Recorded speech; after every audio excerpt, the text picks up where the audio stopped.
Oh, that's silly. Oh, hey everyone. How's it going? Welcome.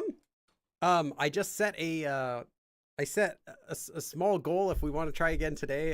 If you want to ask questions about the podcast, yes, I see some people already talking about that. We hit the goal within like 2 days, 2.5 days. We hit the original goal. If you want to talk about that more, I could do that. I think at the end of this session live stream, maybe we can have a chance to do a short Q&A. If I just put like a little goal for 10 donations of any size. If we hit that, then after the lesson today, we can do a Q&A about the podcast. If not, I'm going to keep doing updates maybe about once a week on Patreon. So you can follow updates over there. But yeah, how's everyone doing? I didn't get to see you last week. I kind of missed you. You know, those I do 2 live streams in a row, and then one week I take a break, and it's supposed to be a week for me to recharge, you know, not have to think about the live streams, not have to do any lessons or anything like that, no preparation. But then when Sunday actually comes along, it's like, kind of want to do another live stream. So that's how I kind of felt last Sunday. But we get one today, and we'll get one again next week. Today's is going to be about using the possessive marker, and we'll start the lesson right at the top of the hour.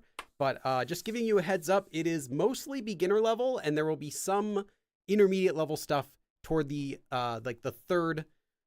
I was gonna say the third half. The third part of the lesson will be some intermediate level stuff. So let's see who's in the chat. Let's see who's here already.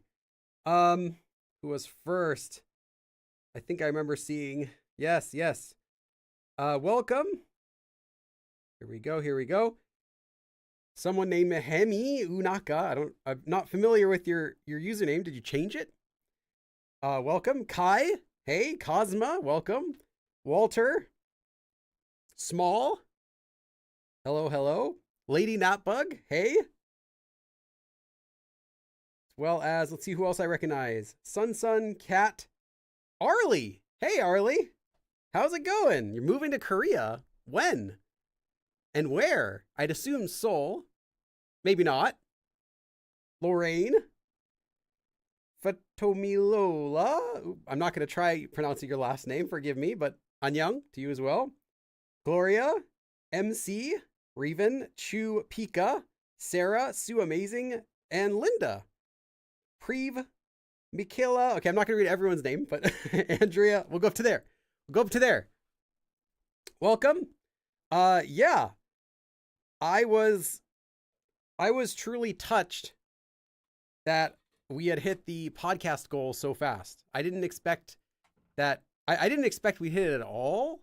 I was hoping I'd hit it, but I didn't expect that we'd get it at all. I was thinking maybe I'll get like, you know, because the goal was 2,500 just to start the podcast. You know, that barely pays for the equipment I need to build it, like materials and props. But I was thinking at least if we can get to like half, then, you know, I'll just pay the rest out of my own pocket, and I'll do some sponsorships to make it up. But right away, it's like 2 days. I think the first day I woke up in the morning, and it was already up to like 1,000 of the goal. I'm like, okay, all right. So yeah, ever since I made that post, so that was about 2 weeks ago from today, and I've been buying stuff. Not just making plans, but actually making purchases already. I've already gotten a lot of things, and more to come. Hopefully. Hold on, let me check something. How that's going.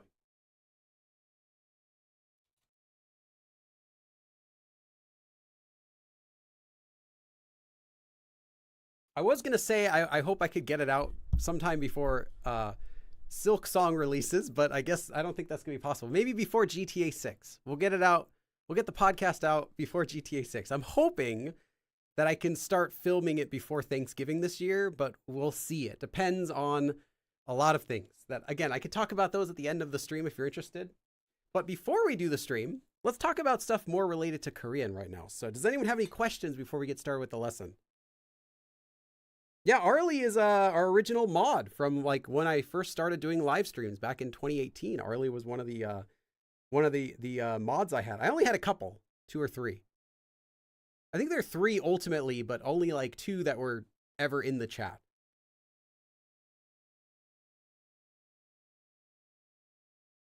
Cosmos says, I have to say I got into a really nice company. Everyone is really helpful and nice. I hope they'll keep me after the internship. Keith? Did I say hi to you, Keith, already? I don't think I did. If I did, then you get 2. Hello. Kikis. Billy's family. Are we the Kikis or are we the goats? It's one or the other. I saw you were like, if we don't hit it, it's okay. And I'm like, he really underestimates how much we appreciate and support him. I was actually touched. You know, I'm not so good at expressing emotions sometimes, but behind the screen, I was like, oh, like that.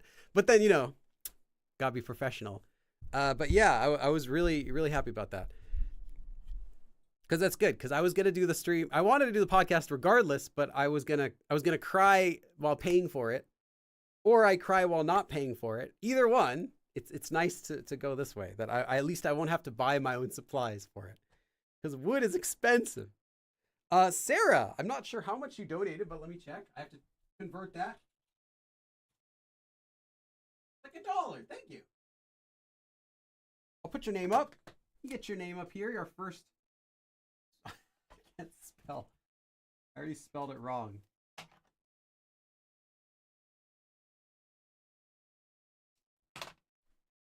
One out of 10.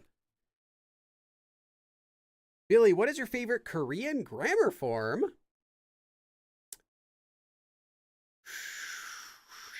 I don't have a favorite Korean grammar form. I have grammar forms I use a lot. I tend to use actually I shouldn't tell you some of the ones I use are like sometimes dialect ones that I think are funny, but no one really notices it. Let me think. Grammar forms that I really like using.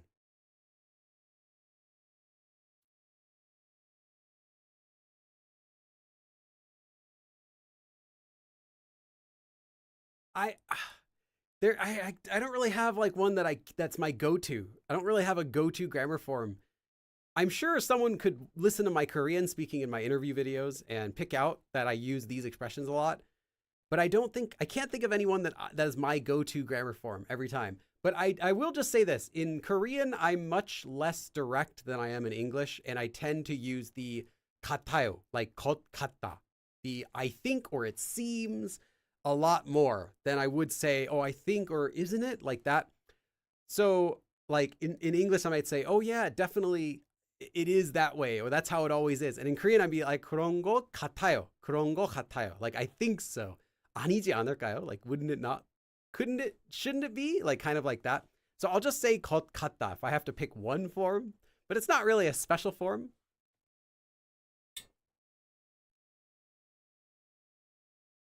Arlie's asking small if they are British.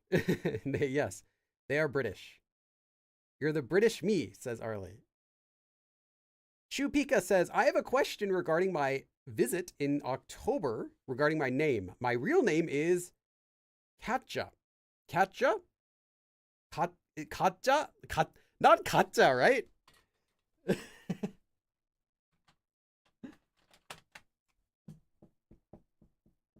I hope it's not pronounced like this. Tell me it's not pronounced like this. Because Katja means like fake. You're such a fake. Maybe it's Katja? Katza? I can't say it. Katja.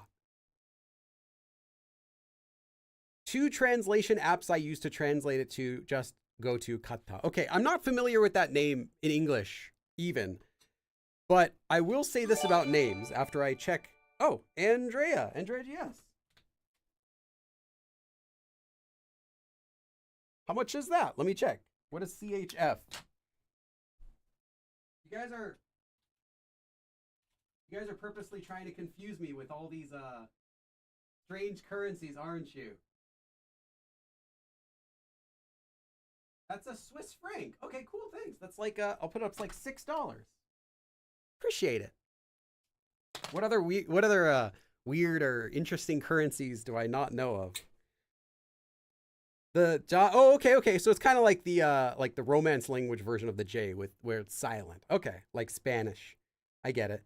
So actually, I don't know what I'm supposed to say it. But I will say about names, if anyone's wondering how to make your name in Korean, although you do have many options for doing it, first is I recommend keeping your name as is. Don't give yourself a Korean name unless it's used for like immigration, like you're actually going to live in Korea. Then many people will do that. Like you're giving up your citizenship, you're living in Korea forever. Like that sort of situation is when I would say it's appropriate that you might want to have a Korean only, like an actual Korean name on documents, even if you don't go by that name. But for your name that you go by, I always recommend just using your actual name, that you would read it in Korean. Like if your name is, for example, Katja or whatever, using a name that sounds kind of like that in Korean, not making up like a completely different name like Subin or something like that. So for your name, the easiest way to find what your name should be is, here's how you do it. You go to naver.com, which is Korea's Google. You type in your name as is in English, and you look at the articles, and because your name is not going to be the one and only. There are going to be other people that have that name and that spelling. And you find an article about a person, a famous person that has your name. There will be someone. There might be like a famous politician. You might have like a famous writer, or there might be someone like who lived in the past, like someone with that name or someone.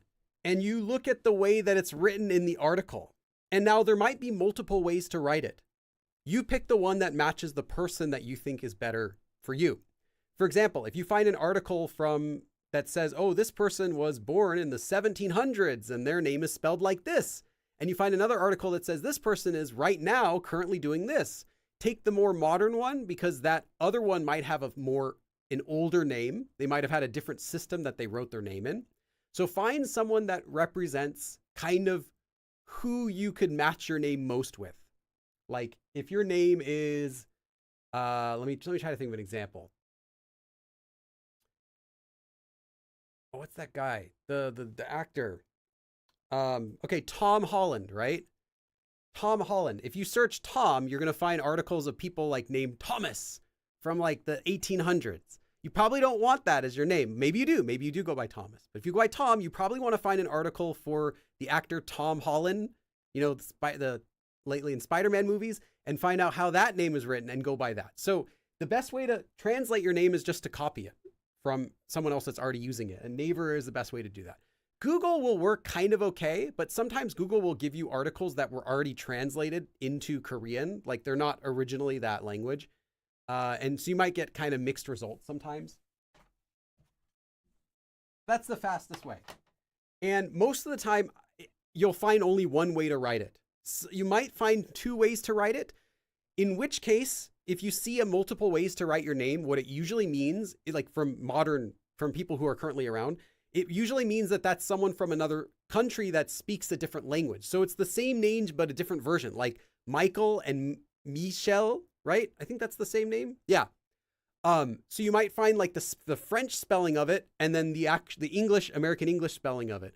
So keep that in mind. Try to find someone that kind of matches who you are as close as you can, and as close as you can to the modern time, to right now. That'll be how you write your name. Okay, that was a really long explanation. Hopefully that helps someone out there. Kai, thank you, Kai. I saw it blink. I didn't want to lose my train of thought because you know how easily I can do that. Kai says, dramatically fangirls to prove a point. Wake up and realize you're appreciated. LMAO. Also donating here because my PayPal donations won't help the goal. Okay, that's true for today. This is a separate goal. I just thought I'd do, something you guys got to work for, Otherwise, I'll just talk about Korean. But yeah, if we hit this little goal today, then after we finish the class at probably like 3:30, I will do a Q&A and we can talk about the podcast, because oh boy, is this a big project. You don't even know how big of a project this is.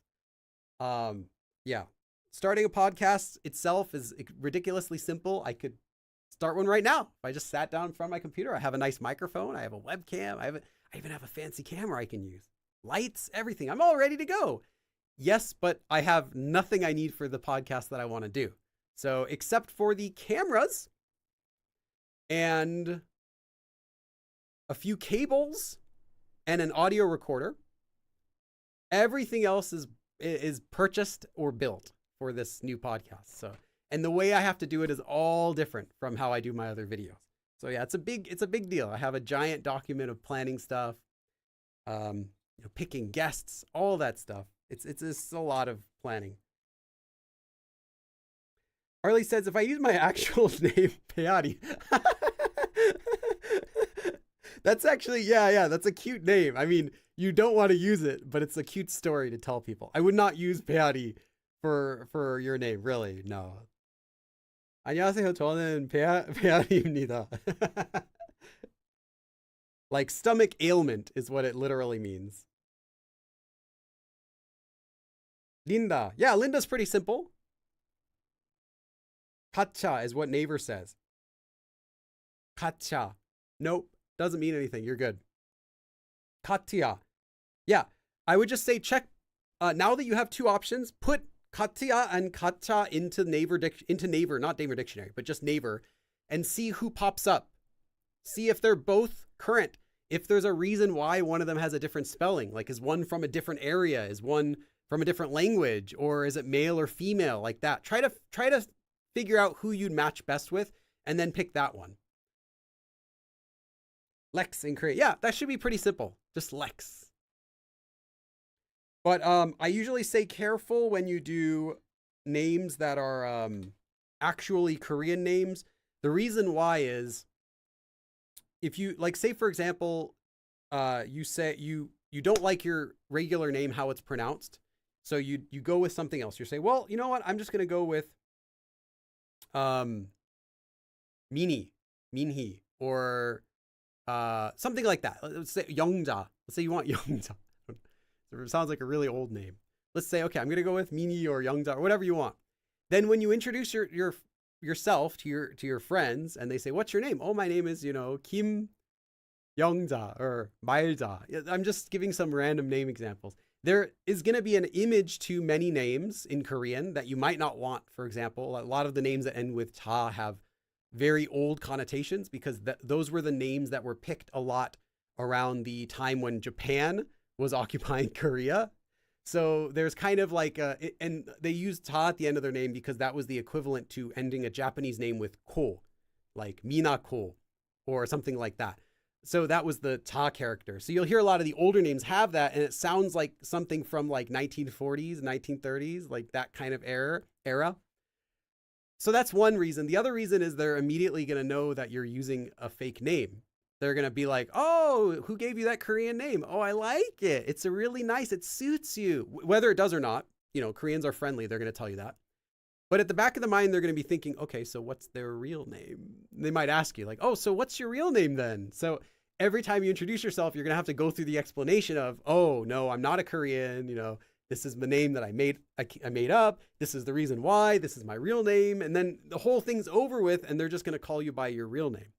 So it's kind of like, it makes them curious if you like that, if you want them to ask you lots of questions about it. It's not a bad conversation starter. But at the end of the day, it's not going to serve you for casual situations where you're just kind of throwing out your name. It's just going to make them wonder, why do they have a Korean name like that? Maybe you are like Korean American, or, you were actually Korean, but you were adopted as a child and you have a Korean name. And when you go to Korea, you introduce yourself as that name, but you haven't learned Korean much yet. That might be an exception, but then they still might want to know what the name you use in your home country is. Like, oh, my name is, Son, whatever. But then, oh, what's your name that you use normally? Oh, I'm Jason. Like that. They might be curious about that. So there's a lot of nuance to it. Wait, do I know 10 Korean guys calling themselves Ryan? It's a pretty common name. Mika. Mikaela. Yeah, I would go with Mika. Sara. Yeah, you can do Sara if you want that. I mean, there are other versions though of Sarah I've heard. Like there's like a version of like another language's version of it that has a different pronunciation in Korean. I can't think of it right now. Do you know there's a girl group that has the same name as yours? Who are you talking about? Takai. Or no, who? Lorraine. who are you talking about, Lorraine?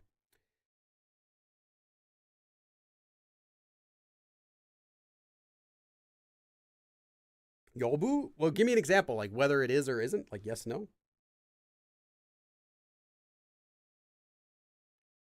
아드님은 요즘 어때요? It's Jeremy. Yeah. 잘 있죠. 잘 있어요. 지금 1층에서 타블렛 보고 있어요. 애니메이션 보고 있겠지? I think he's watching some cartoons. Okay. Thank you everyone for waiting patiently. We always have these little chats before we start the actual lesson. I like to make sure the stream's working good before we get into the lesson. I started these live streams where I used to start like right when I turned on the stream, we would start the class, but then I'd have audio issues or video issues or something like that. So we started starting a little bit earlier, and it kind of came to the point where I start like 20 minutes early just to kind of hang out before we start the lesson. But that's if you're new here and you don't know why we weren't starting all this time. All right. We're going to be learning about the possessive marker today. The way you make it is very simple. You take any noun, so any person, place, or thing, and you attach 의. 의 is the possessive marker. Now, it's called the possessive marker, not because it possesses your soul, but because it shows possession. It shows ownership. Oh, I got a donation. Kai, you just donated, and you donate again on the top of the hour? You don't have to, Kai. You spoil me.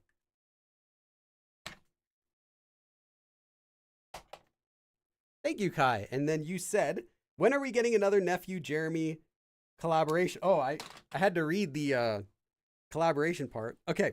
When are we getting another Jeremy collaboration? Well, actually, yesterday I finished editing another video with Jeremy, but you might have to wait because I have so many videos to upload before then. Sometime maybe by the end of the year, you'll see that video. Yes.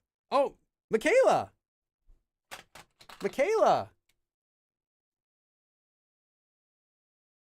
How much is that? What is the, I always remember, is that the Danish? I mean, I always forget. Is that the Danish one? Yes. It's like 14 bucks. Thank you. I actually can remember it a little bit now because it's like, I remember it's like DK, like Donkey Kong. So it's the Donkey Kong currency. DKK, Donkey Kong currency with a K. Okay. Sorry. Thank you. Okay, so it's called the possessive marker because it shows possession or it shows ownership of something. Like, not just that someone owns something, but it's also like something just belongs to something. Like it's a part of something.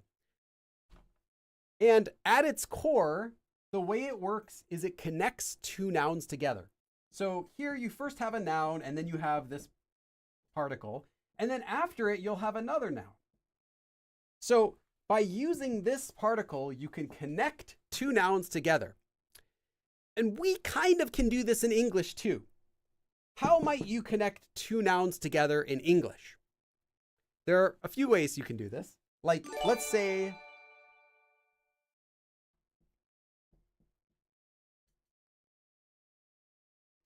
Seoul's weather, like the weather in Seoul. Seoul's weather is better than Busan's weather, like that. Actually, it's the other way around, but Seoul's weather. So apostrophe S can sometimes do this same thing in Korean. This kind of matches up with the apostrophe S in English a lot. For example, let's say Charsu's bag, right? Now I'm doing this in English just to illustrate how it works. We'll go back to Korean. Charsu's bag. So it's Charsu is one noun and bag is one noun. So it connects them together and it shows ownership. It shows possession. Oh, MC. Thank you. I got to look up another currency. You guys making me look up all these currencies.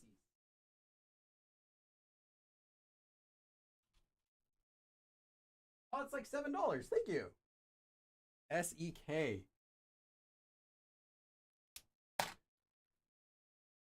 That's the Swedish kronar. Instead of Donkey Kong, it's Swedish Kong, I think. Anyway, thank you. And Quibberdoodle said, OMG and Svensk. I guess that means a Swedish person? Is that right?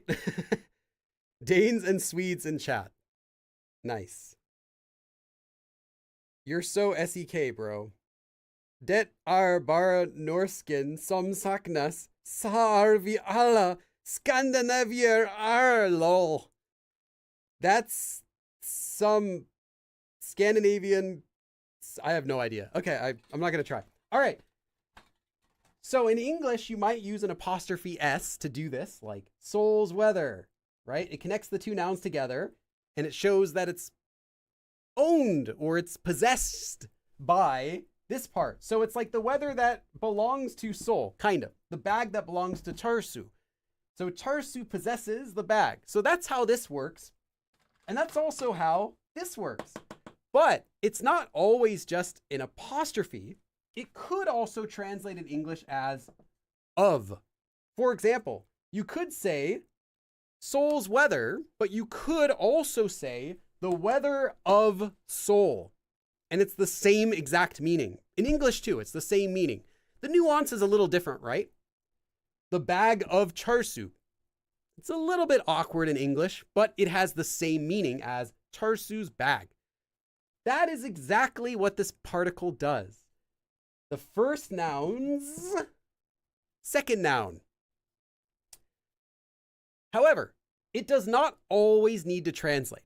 So you might just say,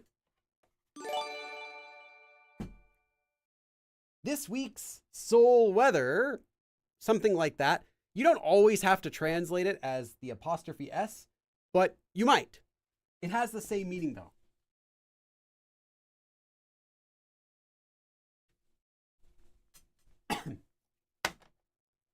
Okay. Oh, another donation. I think we're at 7 out of 10 already. I didn't expect that either. I was hoping we'd get at least 10 before the end of the class. Lexica, thank you. Looking forward to the podcast. All right, we're probably going to be talking about it considering we're at 7 out of 10 already, and I haven't even gotten through the lesson yet. Okay. 이 물건의 사용 여부를 알려주세요. Yeah. Ask me that in a second because I got to finish up this first. So, when you're using the possessive marker then, which I just actually explained, like if you understand that, you know how to use it. But when you use this syllable as the possessive marker, it has a specific way that it gets pronounced. Does anyone already know this? Some of you probably know this. There are actually 2 ways you can pronounce this syllable when it's used as the possessive marker. Now, normally, this syllable can have 3 ways to pronounce it actually, and I have a lesson about that on my channel. But when it's used as the possessive marker, you have 2 options. First, you can just read it like this. For our example with Tursu's bag, you can just say Tursu, 의, and then 가방, for example, bag, or whatever. 의, totally fine. Most of the time though, when this syllable is used as the possessive marker, and only when it's used as the possessive marker, you can also pronounce it like this. A. Again, this is only when it's being used as the possessive marker. How can you tell? Well, it'll be at the end of some word. So if you see 의 at the end of a word, it might be, probably is, but it probably is, but it doesn't always have to be the possessive marker. There are some words that just end with this syllable though that aren't. So you can't just go around pronouncing this as a whenever you want to in a word. Again, only when it's the possessive marker.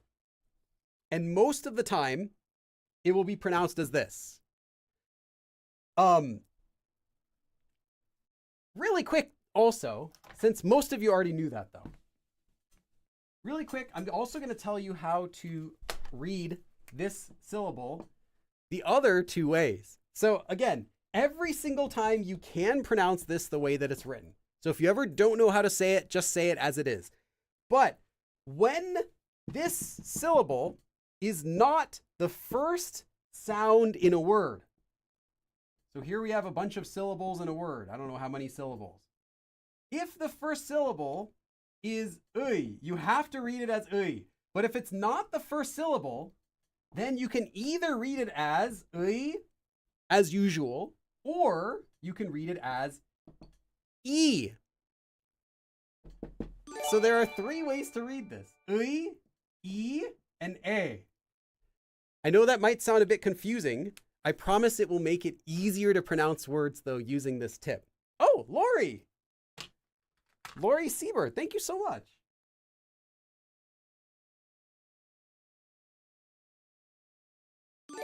I just got 2 donations, and as well as Mary Mochi Moss. Why is it Mary Mochi Moss? Hold on, I gotta write. I'll write your number over here. 7. I'll have to rewrite it after I erase the board, probably. We almost were at 9 out of 10. All right, well, that's great. We're totally gonna be talking about the podcast afterward. Okay, thank you so much to both of you. And so, again, if this syllable is used as the possessive marker, and only if it's being used as the possessive marker, in which case it'll be at the end of a word, right? It can be pronounced as a. If this syllable is anywhere besides the first syllable in a word, in any word, you can also pronounce it as e if you want.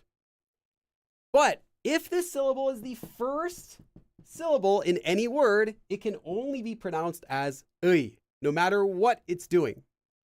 Okay, hopefully that helps. Let me give you an example of this. I was trying to see if I can go erase through the 7, but I'll have to rewrite the 7.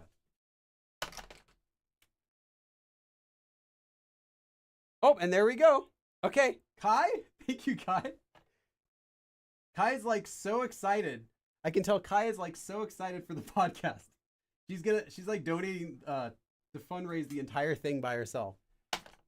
Fine, I'll do it myself, like the Thanos meme. And Sunny Southpaw.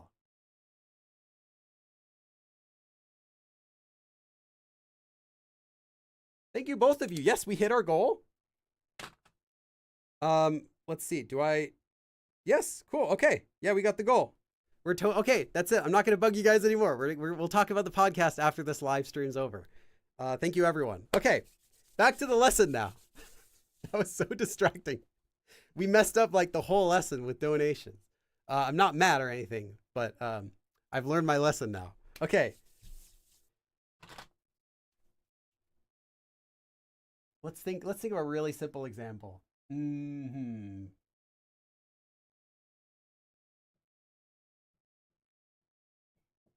So this is a word. I'm not going to read it because I don't want to give it away, with the possessive marker on it. So you can read this. I'm not going to put this in the live stream. I mean, the abridged version of the live stream, because it's not really related to the lesson today. Pronunciation about this. But anyway, you could read this a few ways. First of all, you could just read it, oy, oy, oy. But it kind of sounds like you're saying, oy, oy, oy, like, come on, oy, like you're dissatisfied about something. But you could read it, oy, oy, oy, oy, oy, you're correct. However, if at least you want to make this one a, because it's the possessive marker, you could say, oy, oy, a. More common though, anytime that this is not the first syllable in a word, it's read as mostly as e.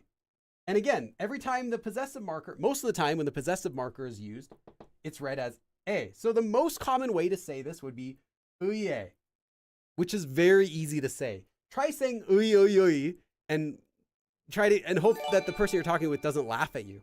But uye is very easy to say, uye. Because this uy already has the e, so you just make a longer e sound and then a. So this will help you pronounce things not just more naturally, but with less stress. One more example.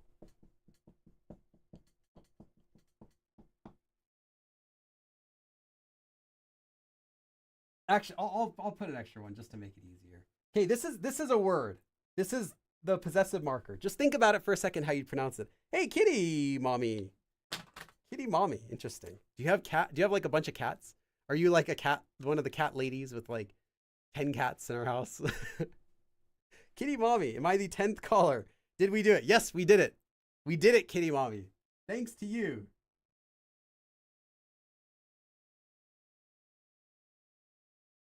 Thank you. Meow, meow, meow, meow, meow, meow, meow, meow. Now we are on the FAQ video. Oh, yes. Yeah. I just wanted you to think about this. Again, this is, if you can't get it right away, don't worry. It'll take practice to get it right away. So 민주주 is easy. 민주주. Now, this is not the possessive marker. This is a word. But since it's not the first syllable in a word, we know we can just read it as E. So we don't have to say 민주주의, 민주주의, which is kind of hard to say, but it's okay. 민주주의에, 민주주의에. So don't be afraid when you see this letter about pronunciation, unless it's the first syllable. You can pronounce it an easier way, either as E, if it's part of the word, or A, if it's the possessive marker. So hopefully that'll save you a little bit of stress. Just take that as a note. Anytime it's not the first syllable. Yeah, I'll just do a really quick summarization of that. Anytime it's not the first syllable, you can pronounce it as E. And if it's the possessive marker, you can pronounce it as A. That's it. Okay, back to the lesson now. Let's do a few really quick examples.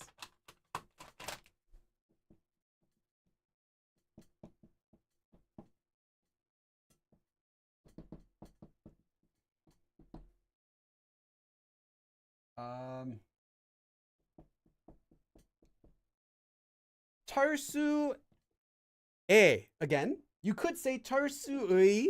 It's just less common. It sounds like you're trying to be overly fancy if you pronounce it the way it's written. So don't worry about whenever you see this, just say it as A and you'll be completely fine. 철수의 집. So 집 is house, 철수's house, or the house of 철수. Now that sounds like an HBO drama I would watch. 철수의 돈, 철수's money, or the money of 철수. 철수의 친구, 철수's friend, or who is that person? 저 사람 누구야? 아, 걔 철수의 친구야. A friend of 철수, or 철수's friend. Either is fine. They both have the exact same meaning in English, right? Yep. Again, it's not that 철수 owns the friend. They're not like working for 철수. The friend is not 철수's employee or anything. It's just that the noun has possession or ownership of this word when you're describing it, right? Hopefully that makes it clear. It doesn't have to be an object that you possess, like my precious. It's just that it's like a part of it. It possesses it, but it doesn't actually own it necessarily. Okay.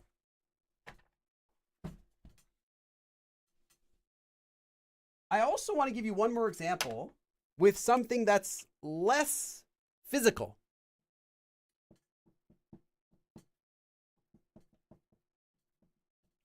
You don't have to use this with actual objects or actual physical things like people. You can also use it for concepts because they are also nouns. In this case, 나 means me. So 나의, of me or my. 생각 is thought, or it could be idea or thoughts. So my idea, 나의 생각, 나의 생각은. So what my idea is, and then you would say whatever your idea is. 나의 생각은, like that. Or maybe for you, 너의 생각은, what's your idea? What are you thinking? Like that. Again, it doesn't have to be a physical thing. It's just something that is part of this. And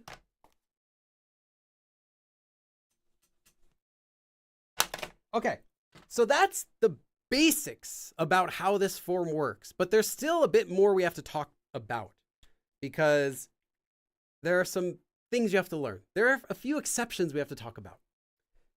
Now, in everyday speech, that's just when you're talking with your friends, you're writing quick messages. It's not like you're writing an essay. You're just actually using the language in the real world. you can remove this particle if it's not vague, right? As long as the word isn't going to be thought of as being part of another part of the sentence, as long as it's clear that you mean that it's obvious that these are two things that are related, you can remove it if you want. I will say that it will not make your sentence more or less natural to remove it, but you can remove it. So don't interpret this as Billy saying, if you remove it, it'll be like more slang and casual and more natural. No, it's just you can remove it if it's already very clear. And it's not less natural if you ever just use it. So I'll give you an example.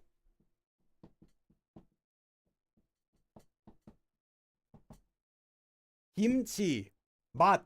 Bat means flavor. So kimchi의 bat. So the kimchi's flavor. You can say, oh, this kimchi's flavor is delicious. You could say that. Or the flavor of kimchi. Yeah, the flavor of this kimchi is out of this world. It's fantastic. This kimchi's flavor makes me want to be a better man. You can say anything like that. But if you're just talking about this second noun, you're talking about the noun directly, there really isn't any possible thing to make it confusing that you might be talking about like something else, or maybe you're using this with something else. It's clear you mean kimchi flavor, right?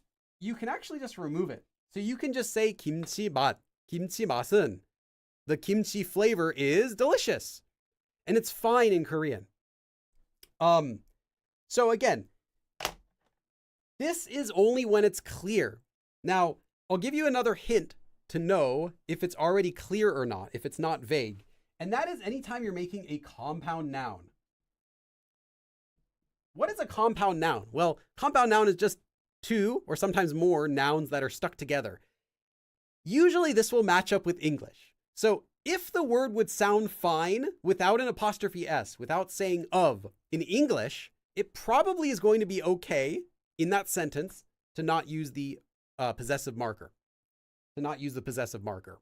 So if I was trying to say a sentence like, it's very hard to describe the kimchi's flavor, you probably would want to keep it with kimchi의 맛.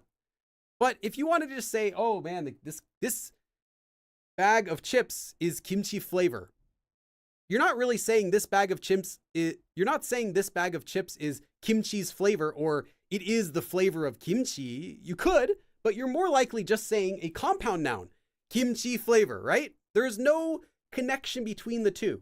You're just simply putting one noun after the other, in which case you wouldn't use the possessive marker. It's not necessary because you're not saying necessarily the flavor of kimchi per se. You're just saying kimchi flavor in English too.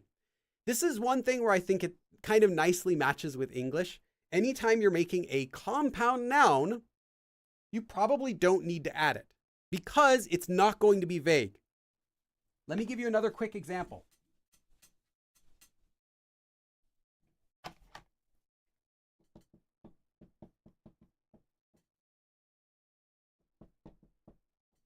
한국어 is Korean. 수업 is class. How might you use Korean and class in English? Would you say my class of Korean or my Korean's class or the class that's for Korean? You probably would just say Korean class. 한국어 수업. You've made a compound noun. You're not necessarily trying to say that the class is belonging to 한국어 or that 한국어 is like somehow owning the class or anything. No, you're just making the word Korean class. So anytime you're simply making a compound noun, it's not going to be vague not to use it, and you can remove it. So 한국어 수업 would be more natural than 한국어의 수업. But you could, if you were trying to say something specific, like the class of Korean. Actually, I can't even think of a sentence you would say. I guess if you're trying to compare it with other classes, like, well, the Korean class, the class that's of Korean was like this, but the class that's of English, 영어의 수업은, yeah, you could probably do a comparison like that if you wanted to emphasize that it's like of that. but you don't need it for general compound nouns. So anytime there's a compound noun, feel free to remove it.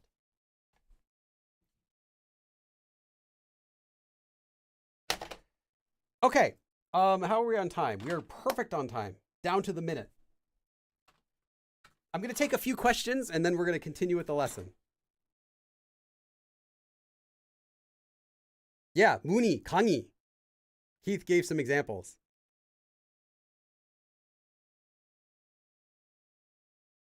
집돈? Who said 집돈? House money? I don't know what that would be. I think I have some banana 맛 우유. Yes, because you're not saying the banana's flavor milk. That's a really good example. I want to put that in the class. I'm going to say that way I can edit it into the video. That's a really good example. Lexica had a good example in the chat. Banana 맛 우유.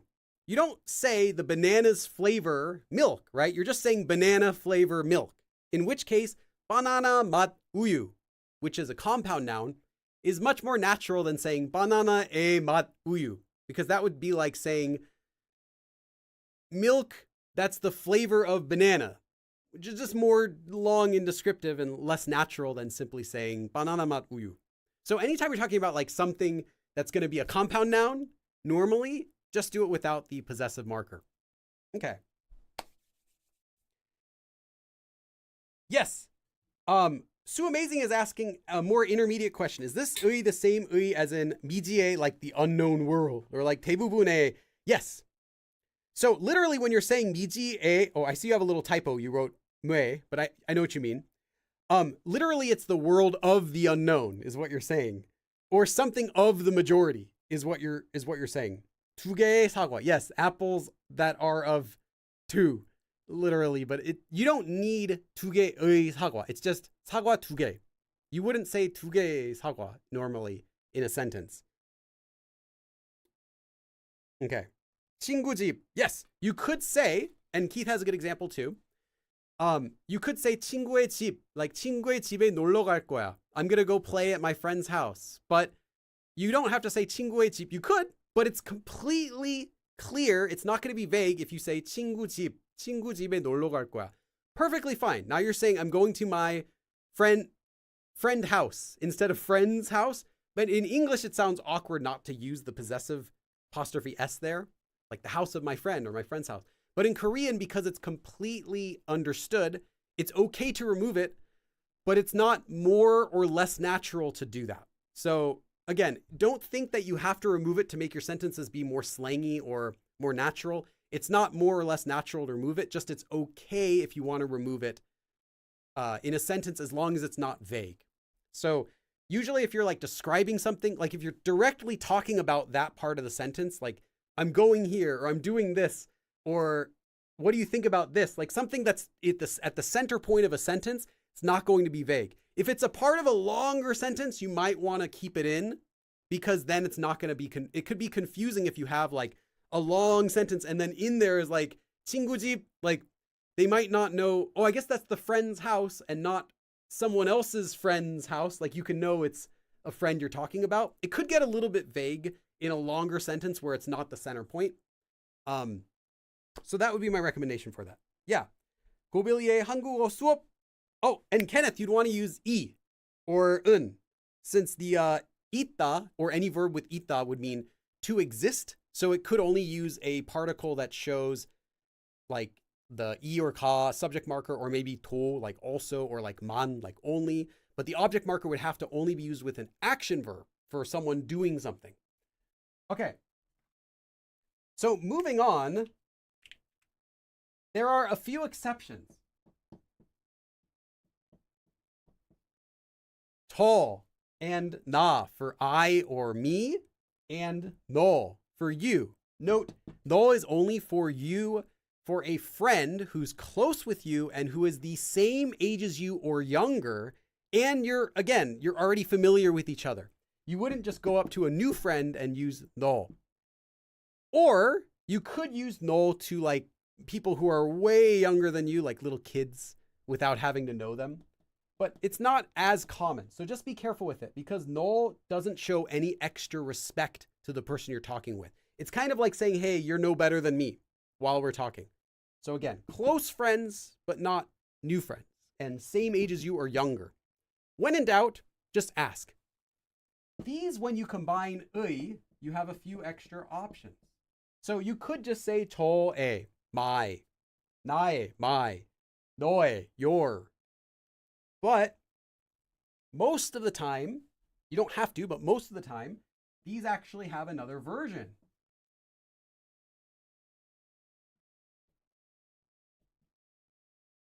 저의 becomes 제.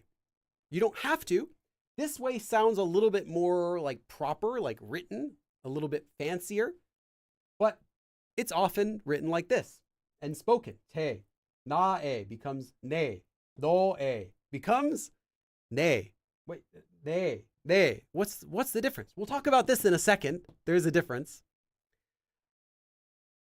Okay. So this is the way you're most often going to write them and say them. But this one is actually not pronounced as 내 anymore. Originally, this sound and this sound were different. But nowadays, they are not. The spelling, though, is still the same. This actually nowadays gets pronounced as ni, which was originally a dialect version of this. So ni, just like the famous knights who say ni. Ni. So 제, 내, and ni. My, your. And, hopefully you wrote this down. That's not it though. There's a little more we got to talk about. 것 or call means thing. If you want to say something is not like my bag, but what if you want to say that bag is mine? Now, mine is a separate noun, right? A thing that belongs to me. Or yours. Not your bag, but that bag is yours. Whose is it? Oh, it's mine. Like that. Anytime you combine 제 or 내 or 니 with 것, you would get 제 or let's actually say it first. You would get this, 것 or call. The pronunciation of these is different than how it's written. So instead of 제 것 or 제 call, it actually becomes a double consonant when you pronounce it. So this is pronounced as 제 것, 내 것, 네 것, like that. There's a reason for this, which we'll talk about in the next section in this lesson. The reason actually is, it does have to do with the particle that we're learning about today. But just write that down. Anytime you have mine or yours with 것 or call, it gets pronounced as this. So not 것, but 것 or 꺼. 제 것, 내 것, 네 것, like that. 이거 누구 거야? 내 거, 내 거야. 제 거예요. Like that. Monty Python, of course. I saw, oh man, that was a really fun theater experience. I've had like a handful of extremely fun theater experiences in my life. Top 5 was a Monty Python showing.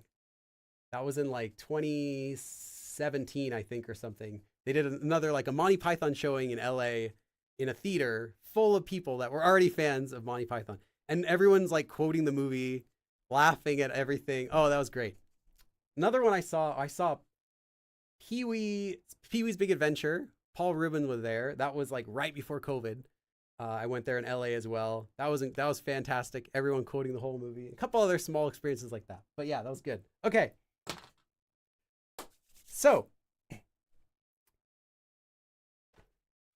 there's one more exception to using the possessive marker. And that is when you're using the word for we, such as 우리 or 저희. 저희 is a formal version of we, just basically more polite than 우리. Instead of saying we, it's like we. You'll hear this one used in more like speeches or just extra polite speech. It's humble speech. So you'll see it used with humble speech more. Anyway, you can say our, like 우리의 or 저희의, like 우리의 생각은, like our thought is like this, or 우리의 돈, our money, anything you want to say.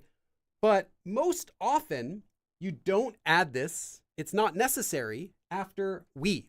So instead of saying 우리의, which is okay, it's also perfectly fine just to say 우리, the end. In fact, there's a word. There are actually two words. 우리나라 with a space simply means 우리의 나라, our country. Like if you come from Australia and you go to Korea, 우리나라에서는, in our country, and you're talking about Australia. But again, same pronunciation, but different spelling. If you write it without a space, it doesn't mean, 우리의 나라. It means the word 우리나라, which is how you can refer to Korea, how Koreans refer to themselves, their own country, literally our country, 우리나라. So if you hear someone say 우리나라, it's not that they're saying our country, it's more like they're just saying here in Korea, where we are right now, where we're all from, kind of like that.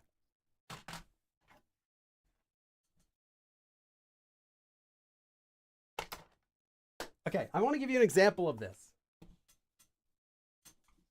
That wasn't my example.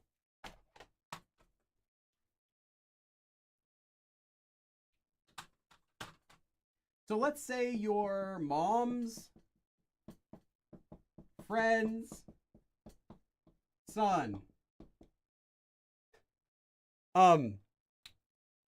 You could say 엄마의 친구의 아들, the son of the friend of my mom.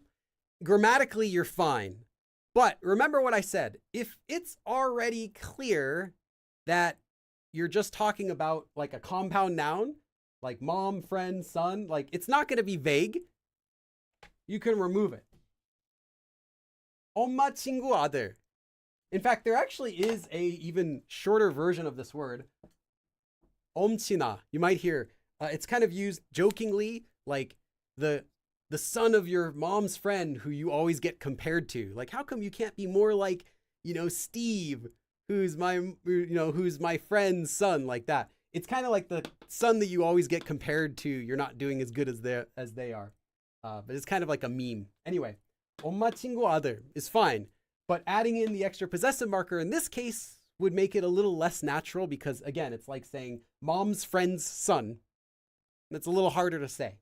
So anyway, anytime it's not vague, feel free to remove it.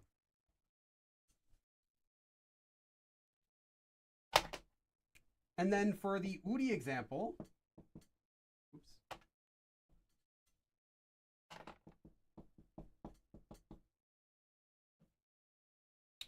okay. 우리 학교. So, 우리 학교. This is basically the same as saying 우리의 학교. So like our school. So 우리 학교, our school.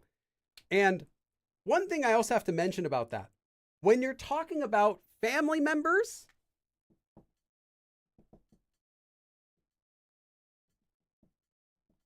and when you're talking about buildings that house multiple people, it's more common to say 우리 than to say 저의 or 제 or 내, etc., than to say my.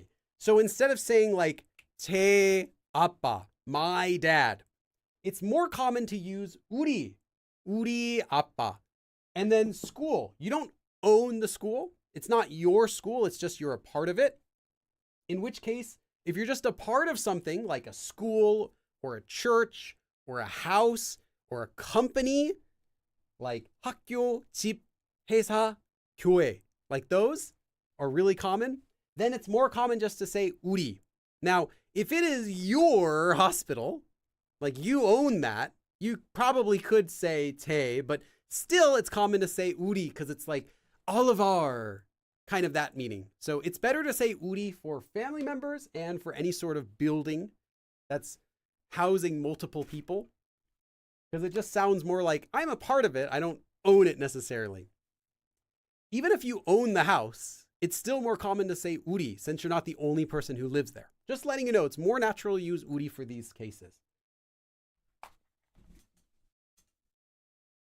I'm going a little fast because there are a lot of little exceptions like this. Oops. I want to erase that name. Go. Okay. Urine, we could talk about, well, actually, we did do the lesson about ne last time. Yeah, urine would be a different meaning, though. That's something that so I'm in the group of people that own it, in which case you can say urine hakyo like that. Urine heisa, like I'm part of the owners of that. In which case, yeah, that's fine. That was our lesson 2 weeks ago. Okay. However,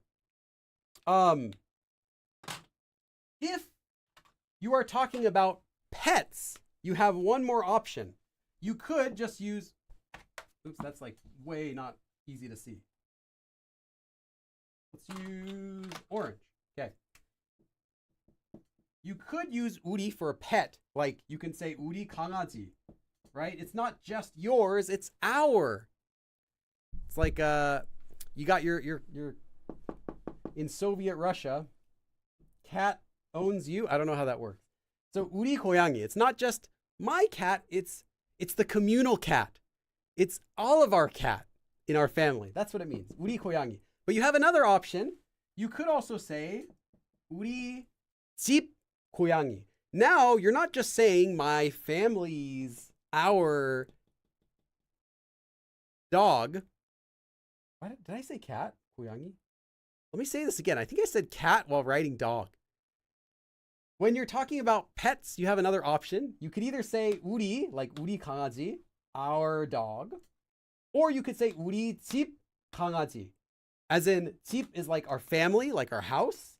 So like our house, our family's dog. And it's really common to say like my family's dog instead of just to say our dog in Korean, but either is okay. 우리 강아지, 우리 집 강아지. And this will just be for pets. Don't use this for your like siblings or anything like that. So for pets, you can either do 우리 or 우리 집. Okay, I'm going to leave this up for just a minute before we go on to the last section of today. Billy, is it true that toy means we and our, but excluding the listener? So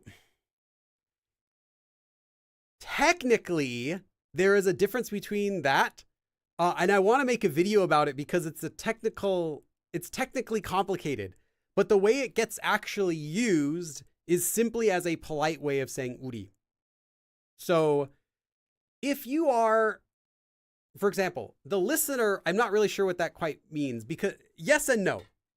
To answer your question fully, you'll need to already understand humble speech. So if I assume that you understand humble speech already, because 저 is a humble noun, then yes, toy would not include the listener because it's 저, it's like lowering yourself. Now to이 is like me and we're lowering ourselves. But the listener can also be included in someone you're including in the group, in which case you're both lowering yourselves down. In which case, how can I make someone else lower themselves down unless I am above them? Like you might use humble speech to say like, to tell your kid to give a gift to the teacher. But in that case, you're still lowering the kid to do that. But if you're with someone else and you're using toy, like maybe you're in a group of 2 business people or 3 business people, you're like presenting a meeting, to이는, well, you're lowering the other people you wouldn't normally lower because you're at the same level as them, but it's okay. It's just considered a more polite way of saying 우리. So yeah, the really quick answer is it's fine. It's just more polite. The technical answer is yes, it does not include the listener because it's humble speech. But I was planning on doing a more detailed video about it in the Korean FAQ series. It's on my to-do list with like a small outline of it. But yeah, okay.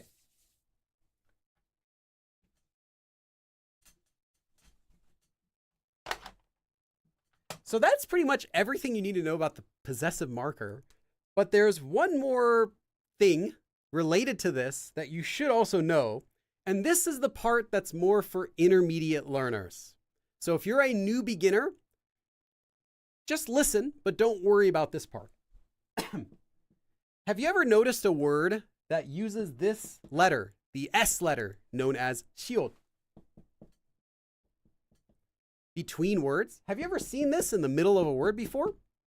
Not at the end of a word, in which case this is actually used as a way to represent T from foreign languages, like words that end with a T. Not at the end of a word, but in the middle of a word, at the bottom of a syllable. Have you ever seen that before? Like, I'll give you an example. Like this. Have you ever seen this before? Think about it for a second. I mean, you probably have seen it before, but have you noticed it? 빗방울, yeah, that's exactly. Yeah, so amazing. I do have a Korean FAQ about this. This will be the short version of the Korean FAQ video. Because the Korean FAQ, I gave more examples, but this is like more of a compressed version of that. 바닷가, yeah, there are a lot of these. I've seen it with double. 시옷 is not. That would be part of a verb, likely, like the verb 있다, for example. But just one. Okay. If you ever see this at the bottom of a syllable that's in the middle of a word, it's known as the 사이 시옷. 사이 means between.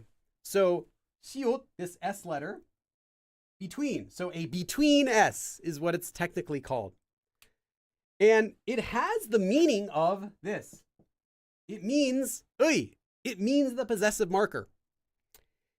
You can think of this letter as being a squished version of 의. Like imagine that two words came together and squished 의 in the middle, and this is all that squirted out. That's the blood of the 의.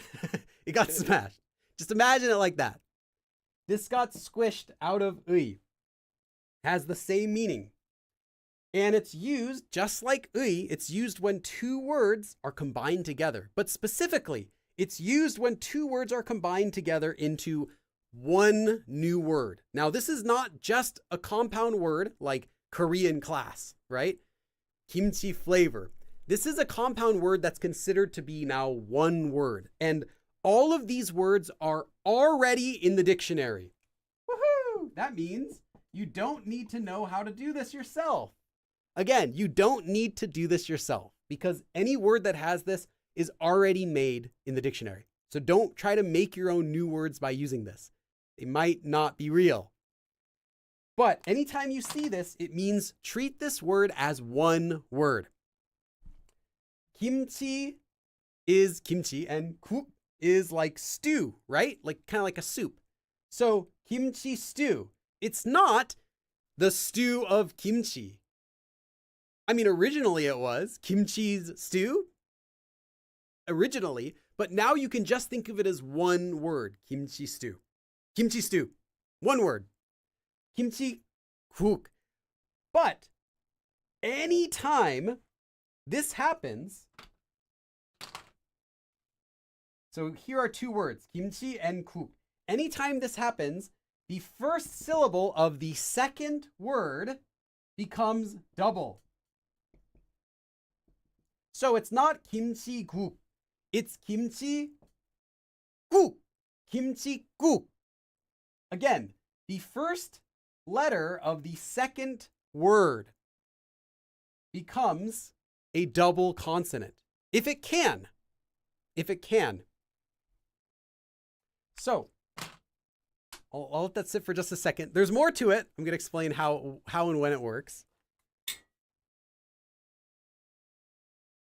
Why did they choose the 시옷? Because it makes the word into a double consonant. Because when you have this is a technical answer for Sue Amazing, since they asked. Everyone else, feel free to ignore this. When you have a word followed by another, and you say those words, in your speech, there tends to be a gap, like a very small pause in your speech to indicate to the other person that they're separate words. Like when I'm talking right now, even though I'm saying every sentence I'm just saying every sentence right now with the same breath. I'm saying every word in the sentence with one breath. The words themselves are separated. The words themselves are separated, like that. If you want to slam two words together, a good way of doing it quickly in Korean, and I'm not sure what other languages would do this. A good way of doing this quickly in Korean is when you slam two words together, the second one gets tensed so that you can hear that it's a new word. If you were to say kimchi에 국, kimchi에 국, kimchi에 국, if you remove that a, kimchi-국, now you have a different word. It's not what you were trying to say. It's not kimchi에 국. It's now kimchi-국. Sounds like a different word. So to prevent that, this is just something they would have done naturally in speech. This isn't like a rule they're following. They would have made the second one tensed. Now, this might have originally been using tones in Korean. I don't know, because there isn't too much information of what Korean tones used to be before like the 1200s, something like that, 1400s. Like Korean used to have tones in it, okay? Like Chinese. Chinese did not have tones before that time, and Korean did, and they swapped, and now Korean doesn't. To emphasize that, no, this is a new word, but I'm sticking it together, but it's a new word, it would have had a different tense to say, hey, these are together. I'm saying them as one word, but it's actually from two words. Understand it as these two words now together. They would have added in that to make it clear. Like, no, I'm not just saying kimchi-guk. I'm saying kimchi-guk, kimchi-guk, like that. Now I can say it fast. I can say kimchi-guk as fast as I want, and it'll always sound like those two distinct words. So it's the answer to your question again, now that I've given the backstory, is to make it clear to the listener that you're presenting two separate words as one, and not that it's a new word that has somehow those sounds, which may or may not flow together.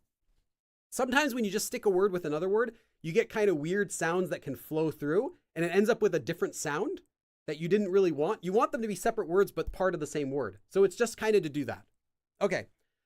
That's not the perfect explanation, but I hope this kind of gives a little bit of a reason why they would have done that. Again, I don't know if this would have originally been done using tones, but that's only my guess, is that this would have been something back from when Korean was more tonal. So that would have been like a higher tone to do it. Again, completely making this up. I don't know if it's related to tones or not. The reason why, anyway. Okay.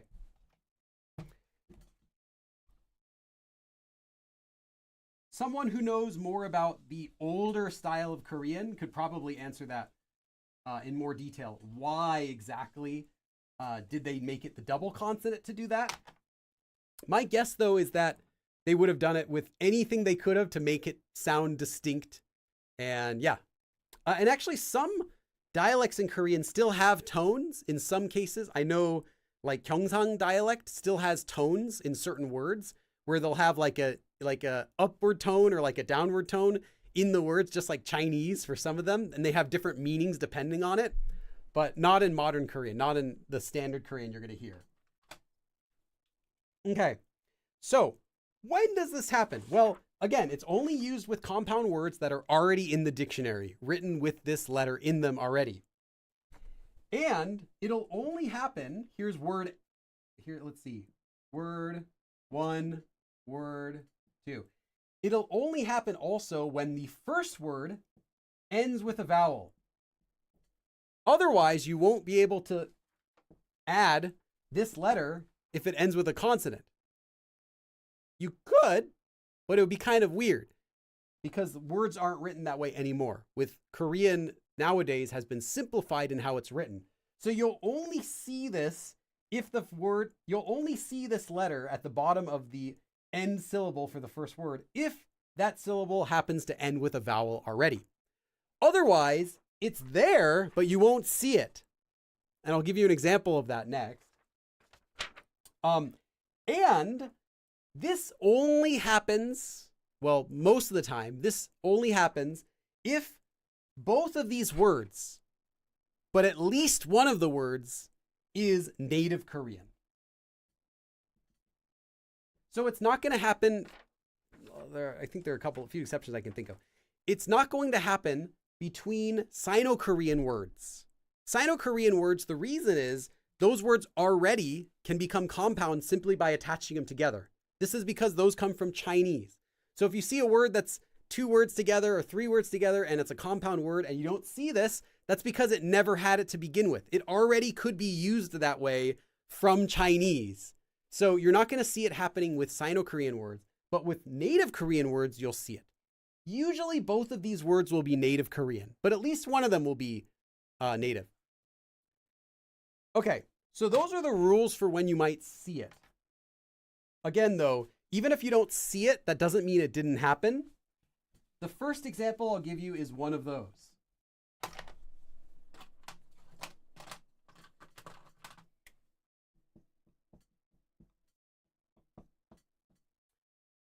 I wrote this with a space.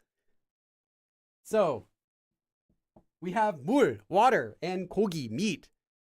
Meat of the water. You know how we say like what is that? What do we say? Not the tuna of the sea. What is the tuna brand?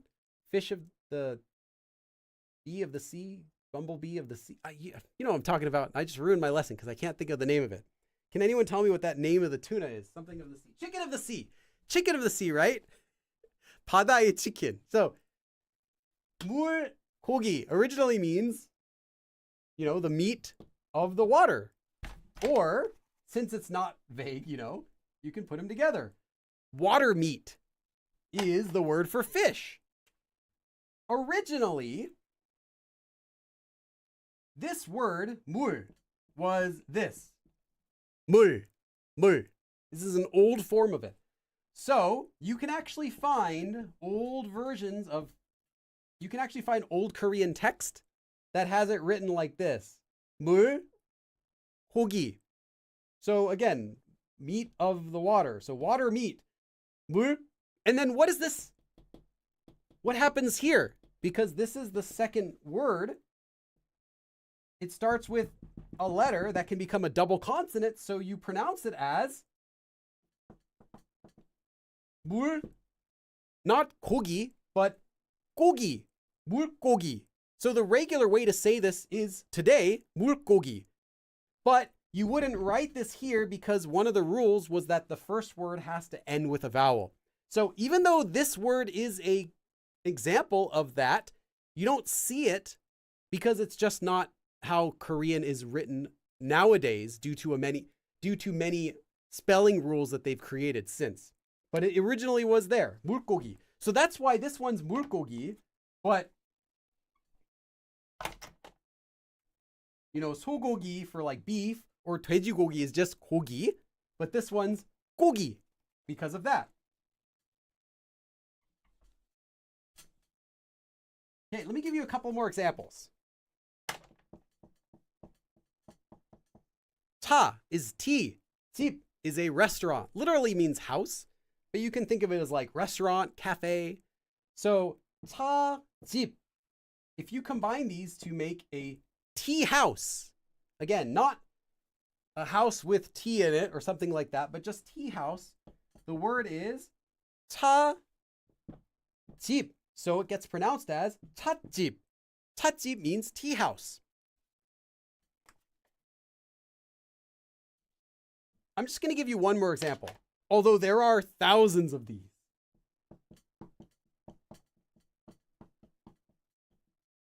고추 is pepper. 가루 is like powder. 고춧가루, 가루, with the double sound. Again, it's not written that way, but it's pronounced that way. 고춧가루. So now you have red pepper flakes, not red pepper and powder, but red pepper powder, red pepper flakes. This is what you would add on top of food in Korea, or you'd add it to make kimchi spicy like that. 고춧가루, 찻집. And if you look for this, you're going to find it in thousands of words. It's very common. I've only given you a few examples that I've handpicked for this lesson, but you get the idea. So that's how it works. And you don't need to make words with this yourself. Any word that has this already is made. So just use this knowledge to identify them, but don't make new words yourself with it. Because it doesn't always happen.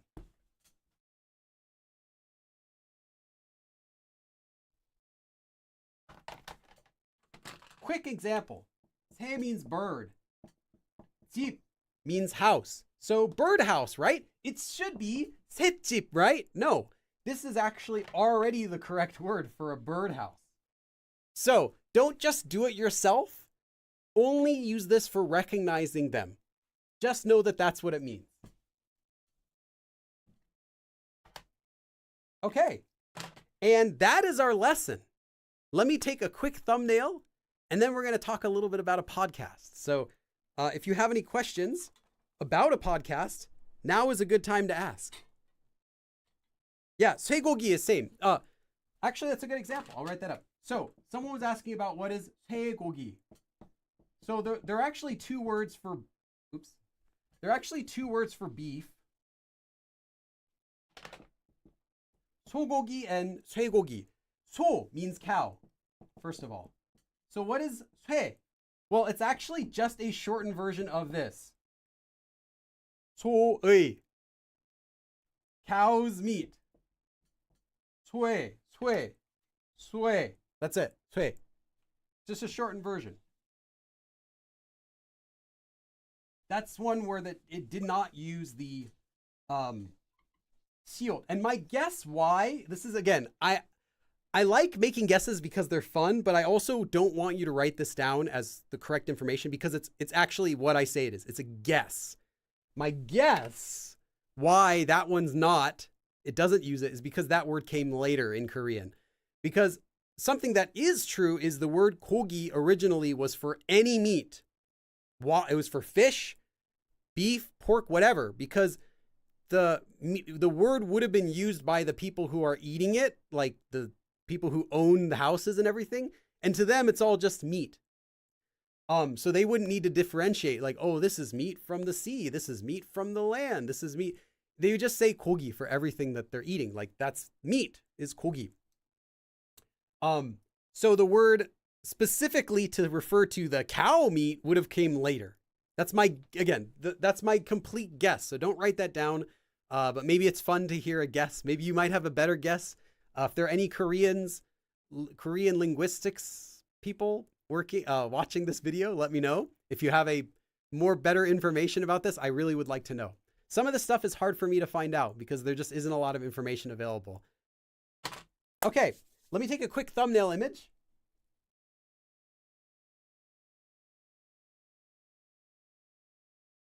And now, and we're going to get more voting options tomorrow. So we'll get all new options for classes from tomorrow. So make sure to vote on that. I'll also make a new post about the podcast probably tomorrow on Patreon. So check that out as well. Make sure to join my Patreon. Even if you don't want to support me financially, you can still join Patreon for free just to see some updates. And some of the updates I'll put on there for free. Most of the stuff you get as a benefit of being a member is only for the paid tiers, and those start at $1 a month. But you can still join Patreon just for general posts sometimes. Okay. Do you still pronounce the 찻집? No, well, you cannot pronounce it. Scrambled eggs on toast, you cannot pronounce it because of sound change rules. So you couldn't say 찼 because there is no sound like that. It would have to have a vowel for you to pronounce it. Individual consonants cannot be pronounced in Korean. None of them can be pronounced by themselves. Even like the kiuk, the K letter, you can't say any letter by itself. Every letter needs a vowel to have a sound. The vowels are what gives it a pronounceable sound in Korean. So it's not possible to say 찼집 anyway. It has to have a sound, and at the end of a syllable, that letter becomes a diga, the D sound essentially. So it becomes 찻. So 찻집. And if you don't know about sound change rules, I have a free beginner course on my channel. I also have cheat sheets with all the sound change rules that you can download for free on Patreon. Those are also completely free. Okay. Are we on the, yes, we're on the questions. Kai just donated to get the goal and then bailed on all of us and then came back for the podcast discussion. We know what you want, Kai. We know why you're really here. But yeah, really let out his email. I did, but they're all back. I was able to create the Honmun. So we're all good now.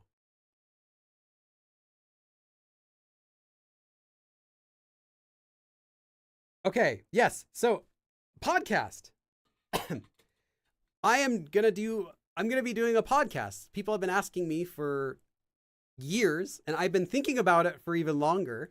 I have some of my old notes about doing a podcast from like 2018, 2019, and I've been seriously thinking about doing it though for about a month or two. And then when people start asking me for it again, I thought, okay, fine. I'll make a post asking people what do they want. Do you want another lesson? Do you want a course? K-pop analysis, podcast. And I just kind of threw it out there, and most people wanted a podcast. So I thought, okay, let's think about this more seriously. And when I did, I realized, well, I'm going to need a set. I'm going to need, music. I'm going to need guests. I'm going to need this and this equipment and all these things. And I realized that the minimum is going to be like $2,500 just to build the set. And I didn't really think in depth beyond that. But I made a fundraiser for it on Patreon. I'll actually, it's actually already funded. But you can read information about it here. It already got funded. So I'm not asking you guys for any more money. I will make a post about it tomorrow, which will be the last time to donate if you want to be one of the early supporters and get your name in the credits for the first 3 episodes, just as a special way to say thanks, because I couldn't have made the podcast without support. And I hit the goal like in just a couple days, and then I already hit 2 of the 3 stretch goals. So I think right now it's like at 3,700 or 3,800, something like that. I have to check. But yeah, so which means that not only will we get the podcast, but because I hit the stretch goals, I'm also going to be getting better equipment for it. I'll be upgrading to a better microphone, not this one, but I'll get an actual podcasting microphone. The RE20, many people know about it. It's a really nice microphone, and it's also expensive, but I'm going to get it for the podcast. And also we'll be getting transcripts of the podcast, especially at least it'll be for all of the Korean portions. So that way, if you are someone who doesn't want to watch the video, you just want to listen to the podcast, which is fine. It's made for audio. Then you can at least have the transcript to follow along. So you don't have to read subtitles in case you don't have access to watch it on a video. So we hit that goal as well. The only goal that it hasn't hit would be the final goal for building the set out of higher quality materials, but we're mostly there. I might just do it anyway. I might just, drop some extra money and do that anyway, because after I started actually buying stuff for the set and really thinking about the design and spending already about $600 at Lowe's and a few other stores and ordering some stuff, I'm realizing that, I probably should just go ahead and spend the extra money and make the set a little bit better. That way it can be useful for more than just a few podcast episodes, but it can be kind of like a permanent addition to this channel. So yeah, I'm looking forward to it. And can we get SpongeMind on the podcast? That'd be nice. I want the set to be possible to use for in-person filming if I had a guest. So maybe I'll have to ask him about that. It won't be the first 3 episodes because those ones I'm going to have pre-planned and film as quick as I can. As soon as the set's ready, I want to have 3 episodes ready to go. And those ones I'll probably do remote guests just to keep things simpler. But yeah, that could be a possibility. Noah Deeps asks, are there any advanced uses for UI? Advanced uses would be things like using it in words where it doesn't seem obvious that there's something owning something. Like someone gave the example of like 대부분의. Like that one, it's optional to say a. You can just say like 대부분 사람은, 대부분의 사람은. It's the people of the majority is what you're saying. So it's there, but you can remove it because it's not going to be vague if you remove it. But there isn't really any other advanced usage of it besides the shield, the sai shield that we just talked about. That's more of an advanced usage because you don't really need to know how that works. Noah Deep says, where will you be posting the episodes? So I'm going to be posting them very first to Patreon as a thank you for Patreon members supporting me. And as some sort of extra benefit for being a member of the Patreon page, besides the, worksheets and outlines and all that stuff. But also you'll get to be the first to watch each podcast episode. And then there is going to be a video version of every podcast episode, which will be uploaded after that to YouTube. So you'll be able to watch it on YouTube or listen to it on Patreon. And then I'll have it go out to other streaming services as well. So like probably Spotify and Apple and whatever the big ones are, I'll have it go out through there. Becky asks, will it all be in Korean? No, it's actually mostly going to be in English, but it's going to have Korean portions of it. You'll see about that. It's still in the planning phases, but what I'm thinking is it's going to be, the podcast is conducted in English and there are going to be sections. So it's going to be divided into little sections that are all put together into one episode. Like it might start out with a word of the day or an idiom or like common expression, or I have some sections I don't want to spoil though yet, which will be fun, but there's going to be a few sections. And then maybe I'll talk about, updates with Korean, like if there are any changes in the language. And every year, there are a couple things that are like new, like how a word is used nowadays. Or for example, when the Korean age system was changed officially, talking about those types of things briefly. And then there will be a guest section, which will be about a topic that is pre-selected. A guest will be done remotely or in person if there's someone I can get here. And then after that, will be another section that might be something like explaining how to use a grammar form, or what else? What were the other big sections that I had planned? Oh yeah. And then like, it's kind of like a story time section. We might have that as well. And some of these sections can be done together with the guest. So it'll depend on every episode will have a main topic. I don't want to spoil the first 3 topics I've already planned, but one of them I'm thinking will be something like mythology. And there will be a main topic for each lesson and then segments in the podcast, which will kind of relate back to that a little bit. And each episode is going to be about 30 to 45 minutes, I'm thinking.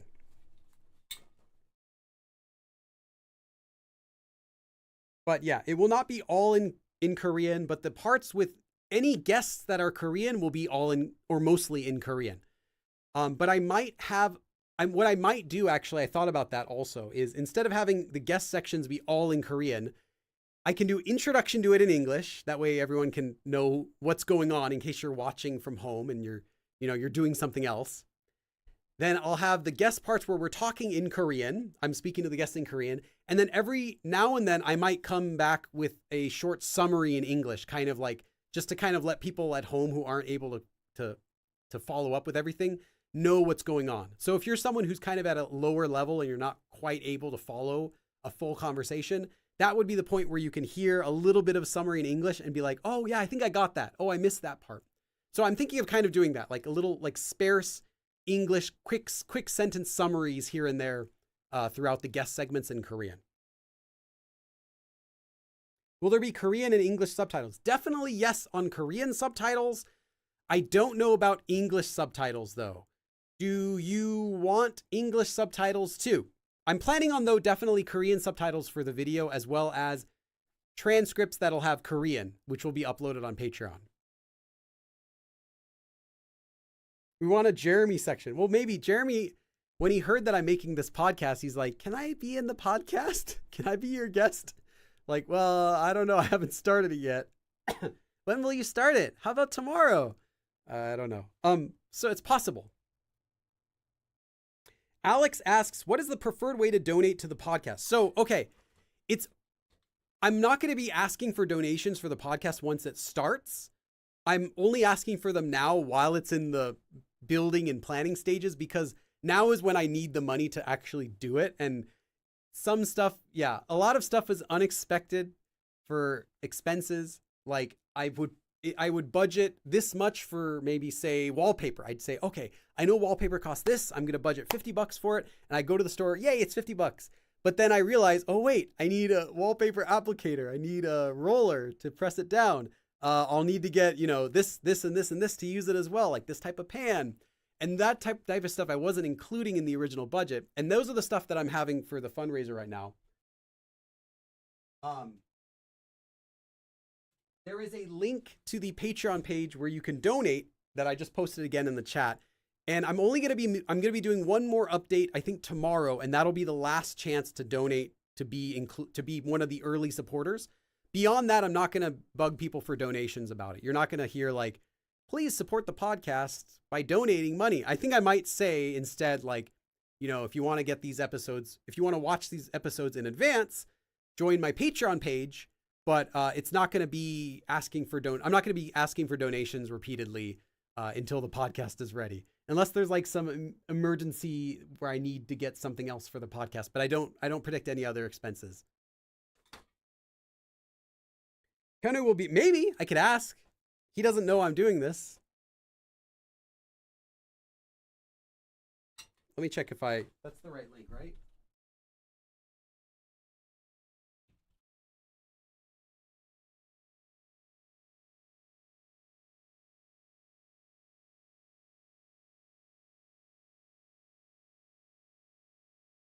Okay. Noah Deep says, I love how much detail you're putting into this project. I have a big notepad of it. I'll show you something.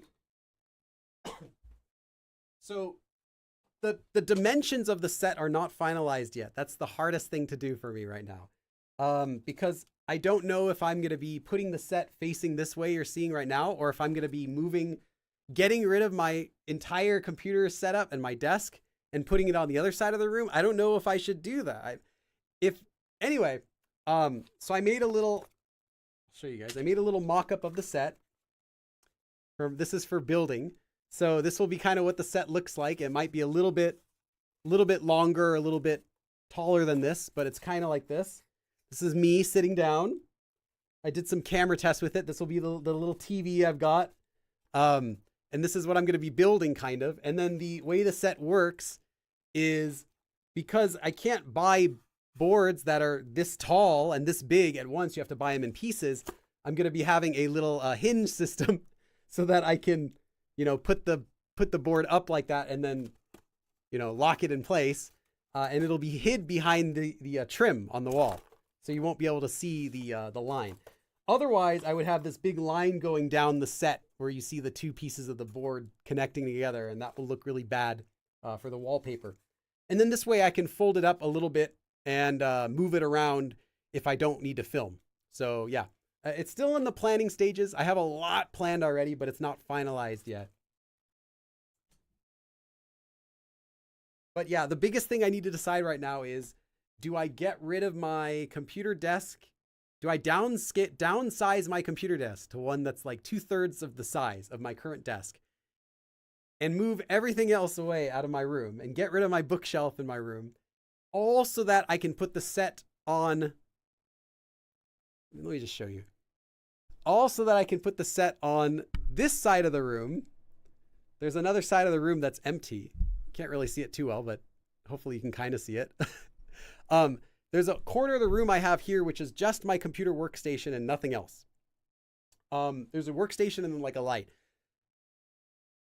If I sacrifice this entire area and get rid of my expensive computer desk, which I bought less than 5 years ago, and everything over here, and downgrade to like a gamer table, it's like really small, and put it on the other side of the room, then the benefit is I get the entire space over here for a set that can remain up almost every single day. You can just stay up. So I'm kind of tempted to do that. If I put a set where you see right now, I'll kind of move this so you can kind of just get an idea. This is the normal. That's the normal backdrop. If I put the set right here in the back, I will have to move it around every once in a while. I won't be able to keep it up every day because it'll take up half of the entire room and there won't be space for it. So I don't know if anyone has any opinions on that. I'm open to them. These are things I'm thinking about like all day. Oh, Kai, thank you. You have name? Yeah, I already picked the name. It's going to be called Into Korean. Specifically,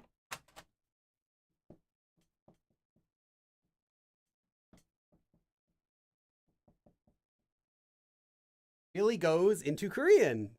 Get it? But yeah, it's going to be called Into Korean. I figured it worked. Made sense because we're going to be going into some detail about Korean. My son and I are now learning together, so we're excited about this. Yeah, I'm excited about it too. Yeah, like yeah. So if I get rid of my computer, then I can kind of turn this into sort of like a news TV studio style where the set just stays up all day. Although I'll probably have to move the floor sometimes, but most of the days it'll just stay up. So that's a nice benefit. I can do the live streams from here. But I will say this. If I don't build the set in the computer area, then every live stream will have my podcast set in the background. Because there isn't going to be a way for me to take it apart and lower the backdrop. Lower this thing, I'll show you. This thing. It's not going to be possible to lower that and do this kind of background if I have the podcast set. Ever. I'm going to have to take the podcast set out of the room anytime I want to use this room for filming anything that's not the podcast set. So that's why I'm tempted to do it, but it's sad if I do it because I love my computer desk right now. It's really wide and big and sturdy. I paid something like $300 for it when I got it. It's discontinued, so it's a good desk. And then I downgrade to something that's like my kid would use, kind of. So, but it is very tempting, so I might end up going with that just because it would be nice to have more options. Can you just decorate that room like an old Korean house? While that is an option, it would take a ton of work to do that. It's easier just to build it as a set, because otherwise, then I have I'm gonna have to put new wallpaper on the walls, drill things into the wall. It's like it would be basically redecorating the whole house permanently like that. Whereas at least if I build it into a set, then let's say that I need to film something else, I can still move it out of the room. Or if I decide, oh, this podcast is not working out, no one's watching it, right? Say it's the worst podcast ever made. Well, now I don't have my house stuck looking like in 1980s Korean house in the corner. So that's kind of where I'm thinking about it. Is like, let's make this where it's possible that I can upgrade it, do repairs, and yeah. So that's why it's going to be a set instead of actually on my real walls. Billy goes into Korean. Yes. Sue Amazing asks, what was your favorite book to make? Was Korean Conversation Made Simple. And I said in the podcast post originally that in order to make the difference between the money I needed and the money I had, I was going to do some sponsor segments, like services or whatever that are related directly to learning Korean. But since we funded it, I don't have to do that to do the podcast. I still might do sponsor segments, but I thought what I wanted to do instead was simply just mention my own books.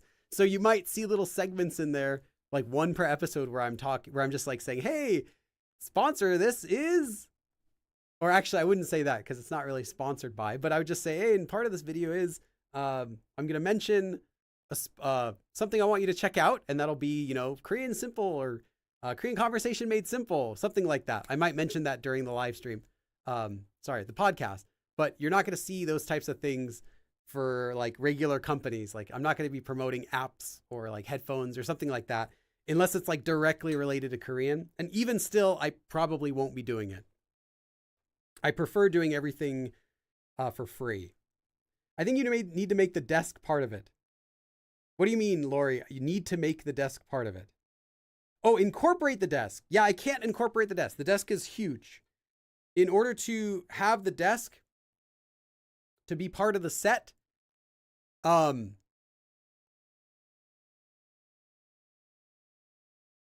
yeah, it wouldn't fit in the room when I'm not doing filming. I mean, I could keep the desk in here, but then it'll just take up a ton of space. And anytime I film, I'll have to move the desk out of the room. The thing is, the desk is too wide to fit out the door. So if it's a permanent part of the set, that's okay. But the podcast won't be sitting down at a desk. That's the issue is for the podcast, it's mostly going to be sitting down on the floor. And then if I film other videos using the set, those will be sitting down. I could be at a desk or I could just be in a chair.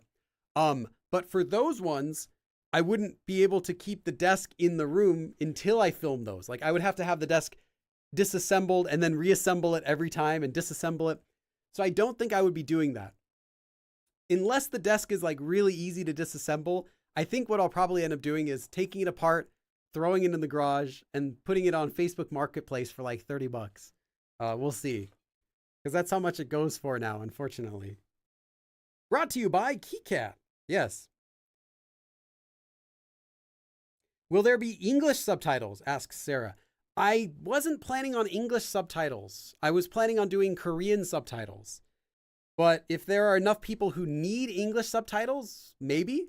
I'm going to be using a tool to help me do that though, because manually making Korean subtitles for a 30 to 40 minute video every time I do that video I wouldn't be able to do anything else if that was what I was doing. So I'm going to be using a tool for that. And if it's possible to do English as well without too much work, then I might add English subtitles. I just might add subtitles for the entire thing. If not, you'll at least see subtitles for the Korean portions.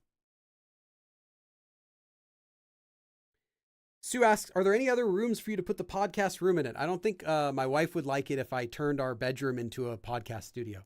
So no, it has to be here. I did think about it though. I thought, hey, you don't really need a living room.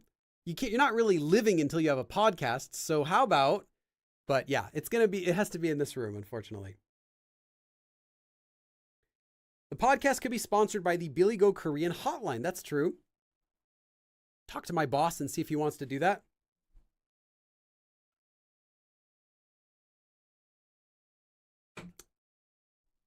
Billy Go is brought to you by Raid Shadow Legends. Start your addiction today. Something like that. Call it Billy's Korean Podcast and Desk. That's a wonderful name for a podcast. Welcome to Billy's Korean Podcast and the desk I just couldn't get rid of. You're probably wondering, why is there a modern IKEA desk in this 1980s Korean house? Well, let's get started with the lesson today. Will the Korean subtitles be separate from the English subtitles? Oh, I see what you're talking about. You would have to turn on the English subtitles, probably. I haven't thought about all the details for how I'm going to implement those yet, but I'm pretty sure the Korean will have hard subtitles on the video. And, but I'm not sure. I might make the whole thing soft subtitles. I'll have to think about that. Let's have a fundraiser to pitch the desk. Yes.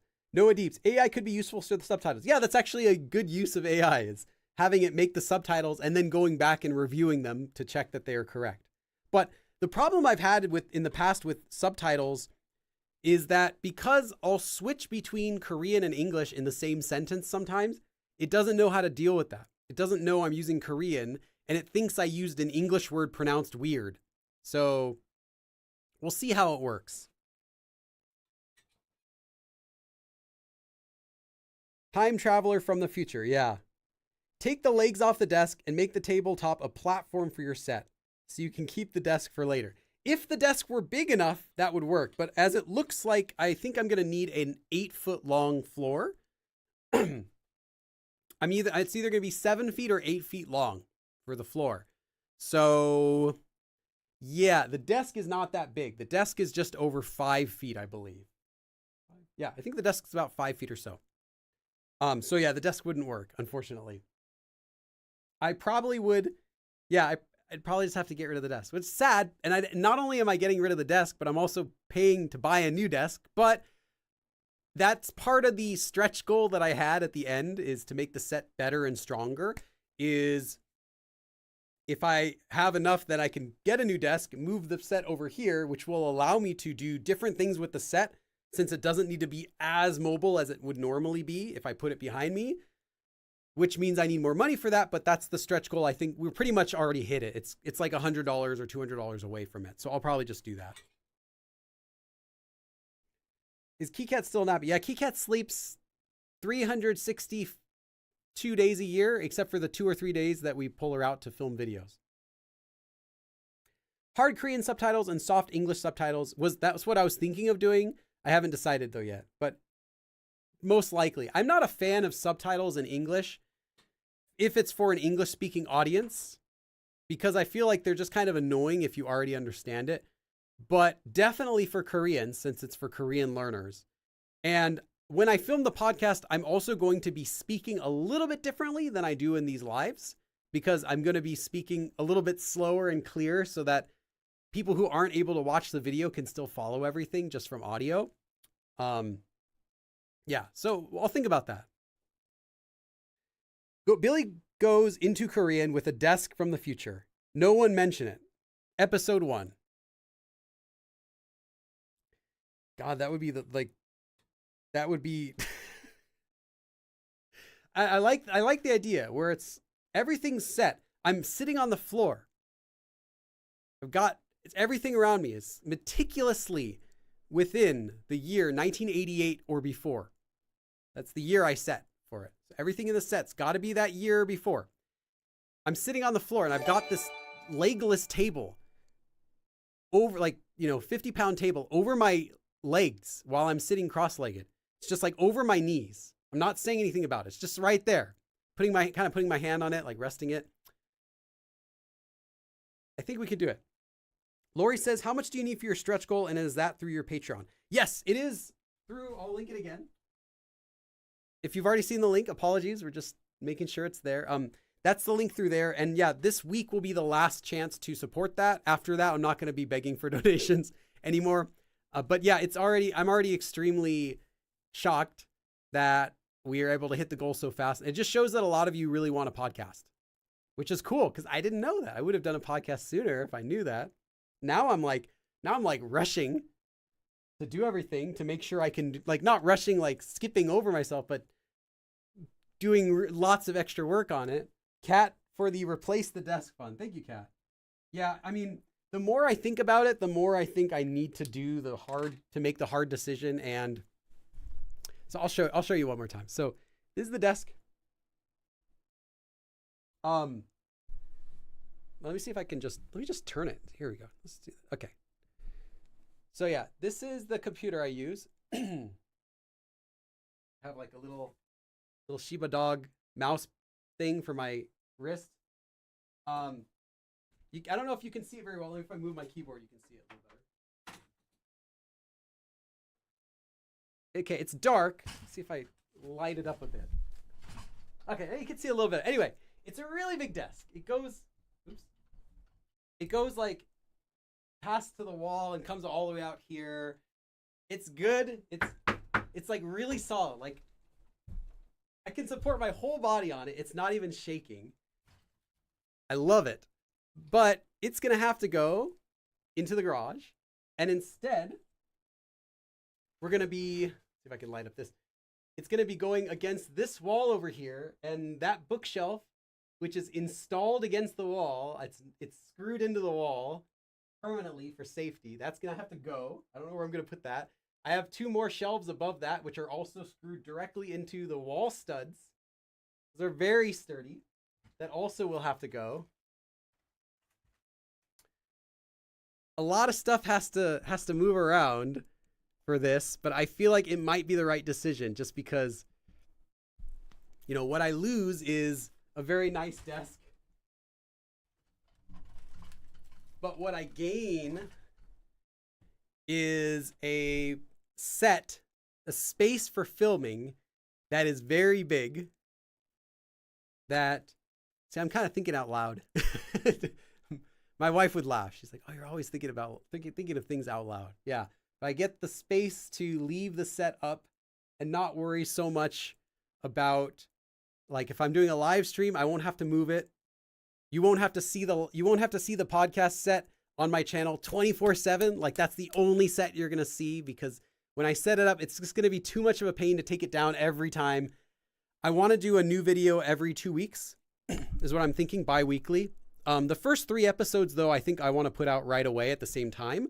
But after that, you're going to see them bi-weekly.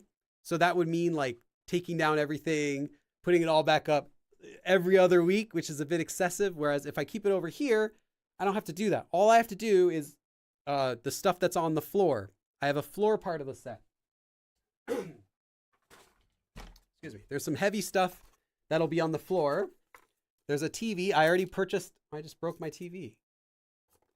Oh. Well, anyway, I purchased a CRT TV already. That's coming in the mail. There's a bookshelf.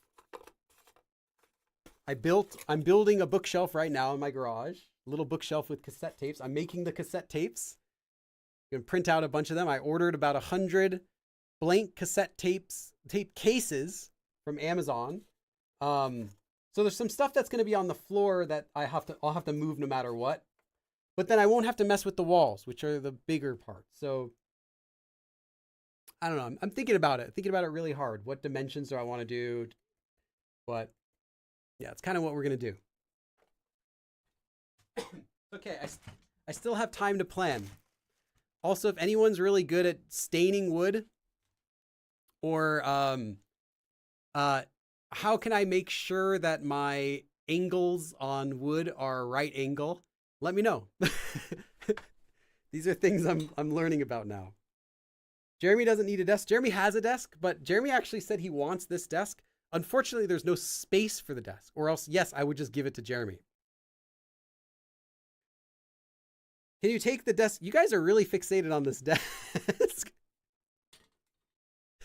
I'm kind of willing to let it go. It's just sad, but it is a really good desk. You get something where you buy it and you're like, why did I not have this sooner? This is like the best version of this I've ever had. But then it's like, in this case, it's my desk. But at the same time, that desk being so perfect prevents me from getting the next thing that would be also really perfect, which would be a set that I don't have to move around every day. Every day I want to film anyway. So yeah. But yeah, if it's possible to, then I could give it to Jeremy. Keith asks, can you sit cross-legged for 30 minutes? The answer is no. On that note though, I don't have to, because it's going to be on top of a padded floor. So I'm going to be building the floor base. I'm going to put some cheap, underlayer and some padding like you would put below actual flooring. And then the linoleum floor on top of that. And on top of that, where I'm sitting, I actually purchased some actual pangsok from Korea.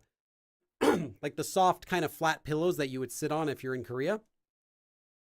The podcast will be filmed in segments. So I'll film the guest segment separately from the main segment. That way I need to have some guests that are going to be actually in Korea. And due to the time difference, I can't film my podcast at 6 a.m, but I could film the guest segment maybe at 6 or 7 if I wake up early, and then do the rest of it on another day. So I'm not going to be sitting down for the whole 45-minute podcast or 30-minute podcast just for each segment. So maybe the guest segment goes 30 minutes. Well, then I'm sitting down for 30 minutes with the guest. But then maybe if it's like 20 minutes or 25 minutes, then that's it. And then when I film the other segment, which is 20 more minutes, it's a 20-minute separate segment that I'll just stitch together. So it's not going to be too bad. I'm a writer. I'm obsessed with the desk. I love this desk. I can do work on here. I have 3 monitors. They're all old and they're all broken in their own way. One of them, the colors are like messed up. The other one, the monitor's tilted on the side. The other one, it's just kind of weird coloring, but I love them. And I have my laptop on there. Like everything fits on the desk. And I can even put papers on the desk and do work.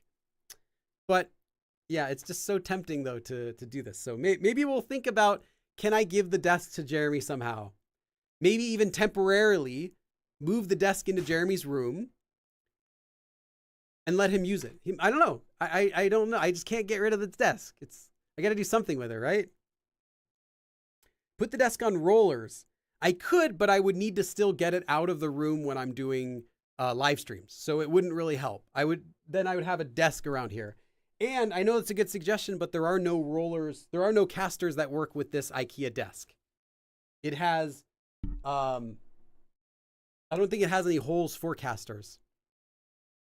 But you know what? I can check. I'll check if there are IKEA casters for this specific desk model. Lady Natbug says, my tushy would hurt. Yeah.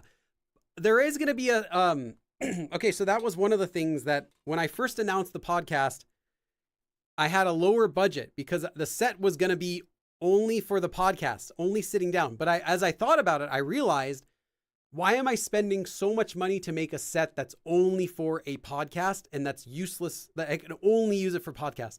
So I realized if I extend the setup, does anyone know how high I need to make a set so that I can use it for standing shots?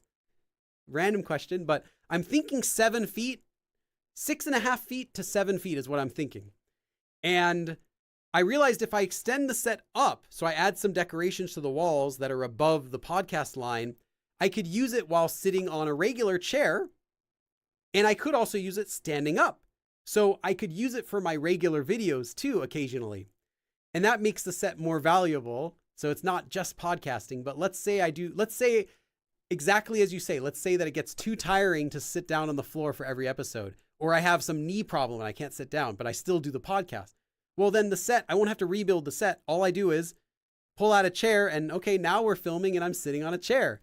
No problem there. So that's kind of why I want to build the set taller to allow me to use it for more ways. Or like if I have a guest, say I have a live guest over and we're doing the podcast together and they're older, I don't want them to have to ask them, hey, can you sit on the floor for 30 minutes? They might be, more comfortable on a chair. The Loa Lounge. Thank you.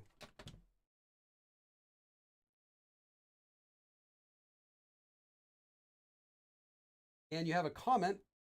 Let me see. 릴리 선생님 안녕하세요. 저는 선생님의 영상을 통해 한국어를 배우기 시작했고 지금 하와이 대학교에서 한국어 학위를 취득하고 있어요. Oh, nice. 그리고 금방 첫 한국 여행을 다녀왔어요. 감사합니다. Very nice Korean. 잘하셨어요. Nice. Hawaii, that sounds cool. I went to Hawaii once in my entire life. It was amazing. But I would love, as much as I would love to take another trip there, it is so expensive to get a hotel. It is so expensive to get a nice hotel. Like, I don't want to go to Hawaii and stay at like, the Motel 6 or something like that in the middle of the island. I want to stay kind of close to the beach, and those hotels are so expensive. So I can't go. Maybe someday. Maybe if the podcast is really successful, right? Then I'll take a family vacation to Hawaii someday. Sue Amazing asks, why did you choose the 80s theme? It's a long story. But the really quick version is, I wanted set that looks like Korea. I thought, what looks like Korea? Oh, the 80s were very distinct. So let's make an 80s set.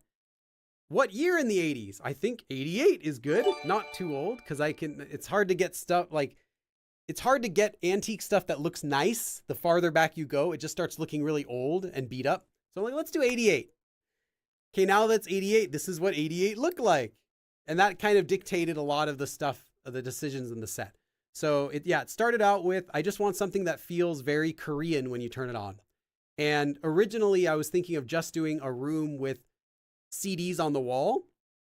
And as I thought about it more, I realized, no, that doesn't look Korean at all. That just looks like this dude likes K-pop, and which is not really true either. So as I kind of defined exactly what the podcast is, like the theme, I'm going to make music that goes with it, and, transitions, all that stuff kind of has a theme. And so I just picked 80s. Kai, Kai, do you have a question? Let me see what Kai wrote. Wait, no, it was 17, it was 22. Okay. 19, 20, 21. Yeah, I can math. Kai says, not only are you celebrating your podcast goals, but you're making great donations this stream. P.S. Before the end of the stream, may I cash my dabs? Yes, you may. I will cash your dabs right now, and I'll end the stream in like 15 minutes. Okay. 22 dabs for Kai. 10. I hit my light. Okay, let's move a little over. 20. 22. Whew, haven't done those in a while. I'm out of shape.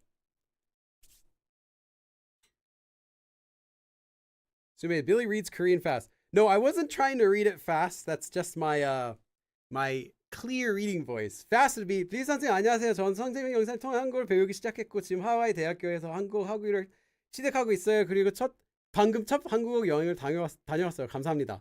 That would be like me trying to read it a little faster, but a little unnatural. I don't need to read it that fast. I can read it though much faster in my head than if I have to read it out loud, because I don't need to pronounce the word to understand it. Like I can just see 빌리 선생님 안녕하세요. I know the word 빌리, I know teacher, and I know hello. So I can just see those three words as one piece, like hey, like hello, teacher Billy. And so that's how regular reading in Korean works. You're not really You're not reading it and pronouncing it in your head as you're seeing it. You just see the words you already know, just the same way you would in English. Trot music. No, it's funny. My wife also suggested that. Oh, you should do trot music for the theme. I think I'm going to do a style of kind of like an old trot type of theme, but not with singing, if that makes sense. So I'm still thinking about the music, the cues for it. Keith asks, have you been researching with Reply 1988? I have not, but that's exactly around when I'm thinking.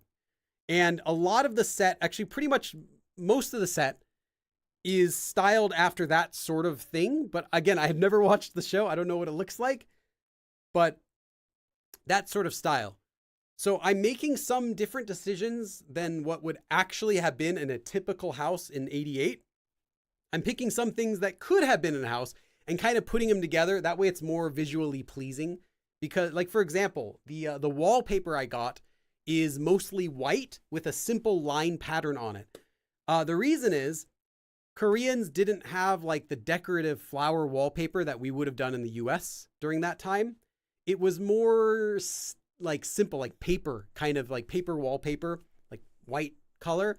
Or more common was wood panels that lock together, like actual wood around the whole house, like especially in like living rooms and bedrooms and stuff. So I wouldn't want to do that. I feel like a wood panel just makes it feel kind of a little bit dark. I wanted a more bright look. So I picked, of the options, I picked the slightly less common whitish wallpaper for the set. And of there, we found one that had lines so that way you can kind of see the wallpaper. And I'm doing this also together with my wife. She's helping me give like feedback. She's giving me feedback on what things to put. Like I'll make a choice like, oh, I want to do this. And she'll be like, that's better of those two. Or no, actually, you shouldn't do that. No one would have done that at that time in their house because she actually lived through that period. So I'm going to have a lot of Korean input on making the set. So I think it's already evolved a lot. I'm on like my 6th design iteration of what we're doing for the set. Like originally I had a bamboo plant behind the TV because, you know, bamboo, Korea, it's cool. And I was talking with my wife about that and she's like, yeah, today someone might have that today, but she's like, back then no one would have put a bamboo plant in their house. It's not very cool. They would have wanted something a little bit more, you know, lively feeling, a little bit more like fresh and like natural. So she suggested different plants that we put there. So I switched the plant. I switched a few things. Anyway, it's coming along nicely. You're not going to be using AI. No, there's no usage of AI for the series, except I might use it for, like I said, for transcripts, for helping to make subtitles. Like, but in that point, it's not really so much generative AI. It's more like transcription, like the things that listen to your voice and transcribe it. But yeah, it's not going to be made with AI. I'm not using AI for any of the art in it or any of the planning. AI though can be useful for giving suggestions like, oh, what about making, you know, this topic? What about talking about this? But at the end of the day, I'm the one that's going to be choosing stuff and making it my own. So yeah, I'm not going to be doing any sort of like AI generated episodes or using AI for music or art or anything like that. I just don't feel like, not just that AI is not that great, but I don't feel like it's up to the task. It can't really do that sort of stuff very well. Yeah, instrumental trot, if any. Go Billy, keeping it authentic. Yes, she is helping a lot. We went to IKEA the other day. If you were in LA and you went to IKEA, you might have seen me earlier this week walking around. We were there for over 2 hours. What did we get at IKEA? I bought something at IKEA. Oh, that's right, the plants. So I bought some plants at IKEA. We picked the specific ones. I think we got like 3 little plants there that she said they would have had something just like this in Korea. And we also went to what would that be? Like a home shopping store, like a Korean home store that has like some items that houses would have. They have like power converters there and stuff, you know, fans. I didn't end up buying a fan there though, because I'm going to buy an actual old style fan. For the fan that we're going to put in the room, there's a Korean company that makes an old model of a fan, but that's for modern usage, that has a modern plug, modern buttons, and it looks nice and new. I didn't want to get an actual antique fan from 1980. The reason is because all of them look like faded or broken or rusty or kind of broke. Like, I want something that looks nice like it would have looked at that time. And the only way to do that is to buy a new one. But fortunately, they do have a couple companies that make retro style old Korean fans. So we're ordering that. Anyway, everything is like, every single individual item is getting a lot of thought put into it. Nothing I was able to go and just be like, oh, that. There's nothing like that. Everything has been like torture, picking out every single little item. Like, even when I know what I want, like, we're going to have some props. There's like a little toy that's going to go on top of the TV, and we're picking like the exact style of that toy. And then we're going on the internet and trying to find like, okay, which one might they have had? And let's get, one that's actually made in Korea, preferably this version of it. Like, all of this stuff, a lot of work is going to it. So that's why it's such a big task. There's so many little things to do. What about using the Arirang song? I've already actually made a version of the Arirang song that I used from like a MIDI track that I recomposed with different instruments. I wouldn't use that though. But it's a good suggestion to use like a portion of the Arirang song. Could work. I feel like if I do that though, there's a high chance that someone else has already done that. Like, someone else already has a podcast that uses the Arirang theme in that way. So I'm probably not going to do that. 80s vaporwave. Yes. It's the aesthetic. I want that aesthetic. Do people recognize you in public without the iconic outfit? Strangely, this year I was recognized by more Korean people than I was by Korean learners, believe it or not. The reason was 2 years ago, I appeared in a Korean photographer YouTuber's video, like 3 of his videos. A YouTuber known as Che Mate, who's like a famous photographer in Korea, YouTuber. And I was in 3 of his videos 2 years ago. Because of those videos, which he has Korean audience, I guess they loved those videos. They had a lot of views. And I keep getting recognized for those videos by Korean people in Korea. It's weird. But outside of uniform, yes, nowadays it's more common as well. I didn't used to ever get recognized when I wasn't wearing this, but nowadays, even if I'm just dressed normally, people will spot me.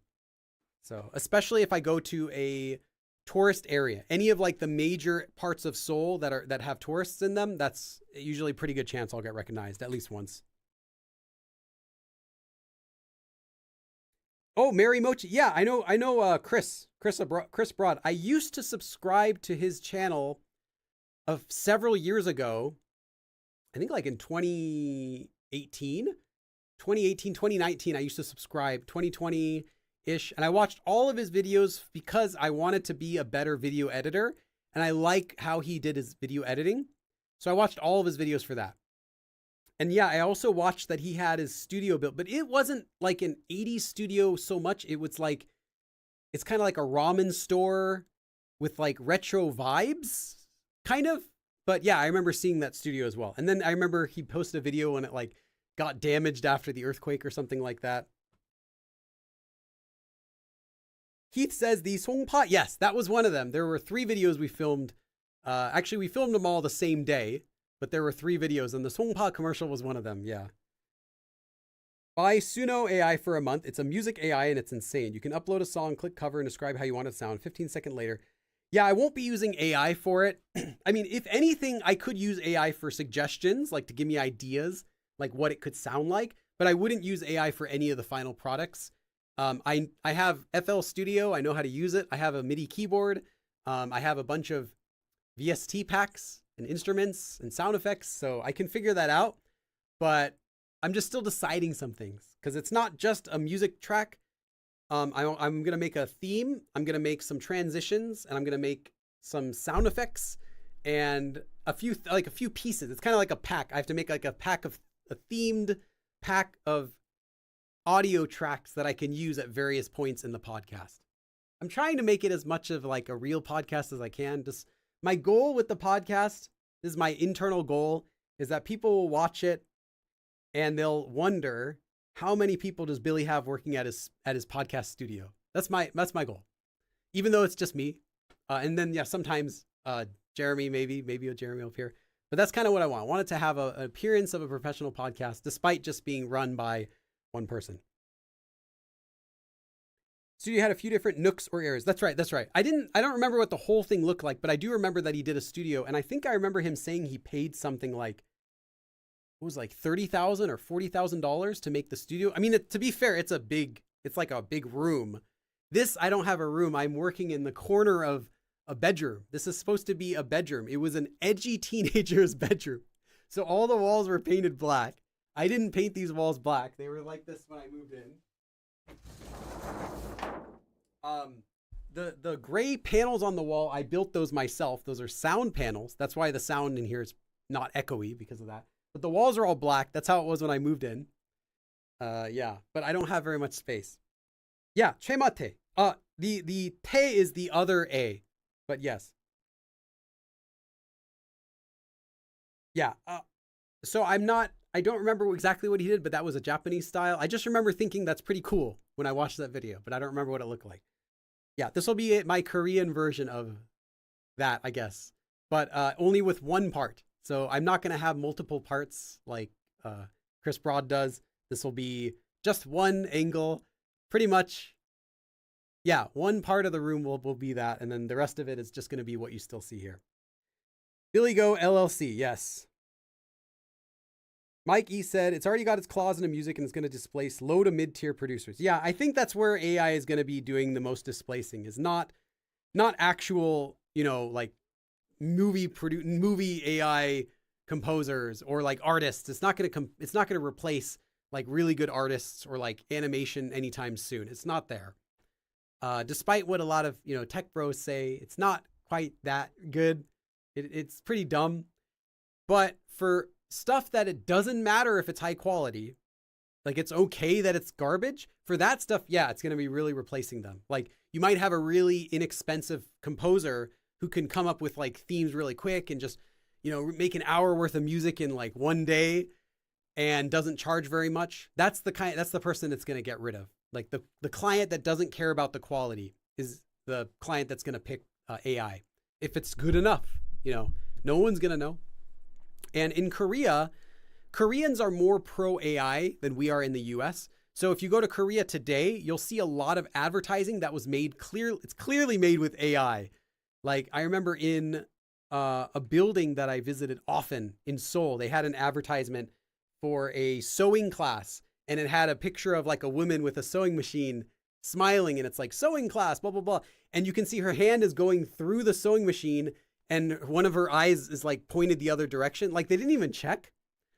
But if you look at it from afar, it looks like a nice professional advertisement. I even saw a AI video in the movie theater as one of the pre-movie advertisements before the movie came on that was generated completely with AI. At least the scenes were individually generated with AI. It was like an exercise. It was like a sports, like a fitness center. And they had someone like doing, what's it called? Jump ropes. Then they had some woman like exercising. And when she's exercising, like her hand goes like through her neck and goes to the front of her head. And it's really weird. Like it looked like a real video, but you see her hand go like through her neck like that. And it was in a theater, like a real advertisement. And Koreans love AI. So you'll see people doing like all of the AI challenges, like doing AI profile pictures. Here's what I'll look like in 20 years with AI. It's really common in Korea. And I see it a lot less in the US, but just know that in Korea, they're embracing AI a lot more. And I think it looks like garbage, that sort of stuff. I mean, there's cool AI stuff, yeah, but the majority of it is kind of garbagey. I once had red wallpaper and a black rug. Oh, that sounds hideous. Red wallpaper. Suno had some digital artifacts. Yeah, I mean, it's going to keep getting better and better, 100%, but it's never going to be at the place it needs to be. That's the thing. It's always 10 times better than it was last year, and it's still 10 times not as good as it needs to be to replace actual good quality stuff. That's the problem. It's always getting better. It's always getting better, but it's still never there. It's like it's infinitely progressing toward a goal it just can't reach. And I don't see it ever reaching the quality of any regular, skilled person at anything. Yeah, and environmentally damaging. That's true. Usually people don't want to mention that. Train without consent. Yeah, my books were all used in the AI training. You can check. There's like a database checker to find out what books. They used all my books there. Never got paid, never asked. That's part of, though, the reason why AI generated stuff is not copyrightable right now. I think is the one reason they're doing that is because they know that it's been generated with content that people didn't consent to give. It wasn't paid for. It wasn't licensed. So how can you charge for something made from that? I think that's part of the reason why they don't allow copywriting on it. Yeah. But again, I do think it's a useful tool, but just whenever I use it for anything like getting ideas, it's always part of a tool. It's never the final product. I did no, I won't share this. I don't want to diss anyone. Never mind. I was going to share someone else who used it and had a bad result, but I don't want to mention that because they might be able to figure out who I'm talking about. I'd love to stay in chat, but I'd have to head out and get some writing done. Yeah, I'm taking off too. Everyone, thank you so much again for supporting. And even your YouTube videos could be used for AI training. No, they cannot. At least YouTube does not allow access to their API for bulk downloading YouTube videos. Now, someone could manually go through and make a script to scrape YouTube videos for training, but YouTube would block those, and then they would have to make new, they have to keep switching their IP address. It would be a big pain, and it's illegal. YouTube doesn't allow access through their API to scrape videos for AI training unless you manually enable that in your channel. I did not. I didn't enable that. So no one can use my videos for AI training, at least with their current terms on YouTube. We'll see how it goes in the future, but right now they can't. Okay. Thank you everyone for coming. That was fun. I'll put up some new voting options tomorrow for the next stream on next Sunday. If you have any other questions about the podcast, feel free to ask those over on my Patreon page. You can ask them here or on the post. I'll make another post tomorrow. So if you want to keep up to date with how the podcast is going, how the set construction is going, what I do with the desk, if I get rid of the desk, I think I might get rid of the desk. Find out what happens to the desk. Make sure to subscribe to my Patreon page for that. And I will see you again next time. 그럼 다음에 또 봐.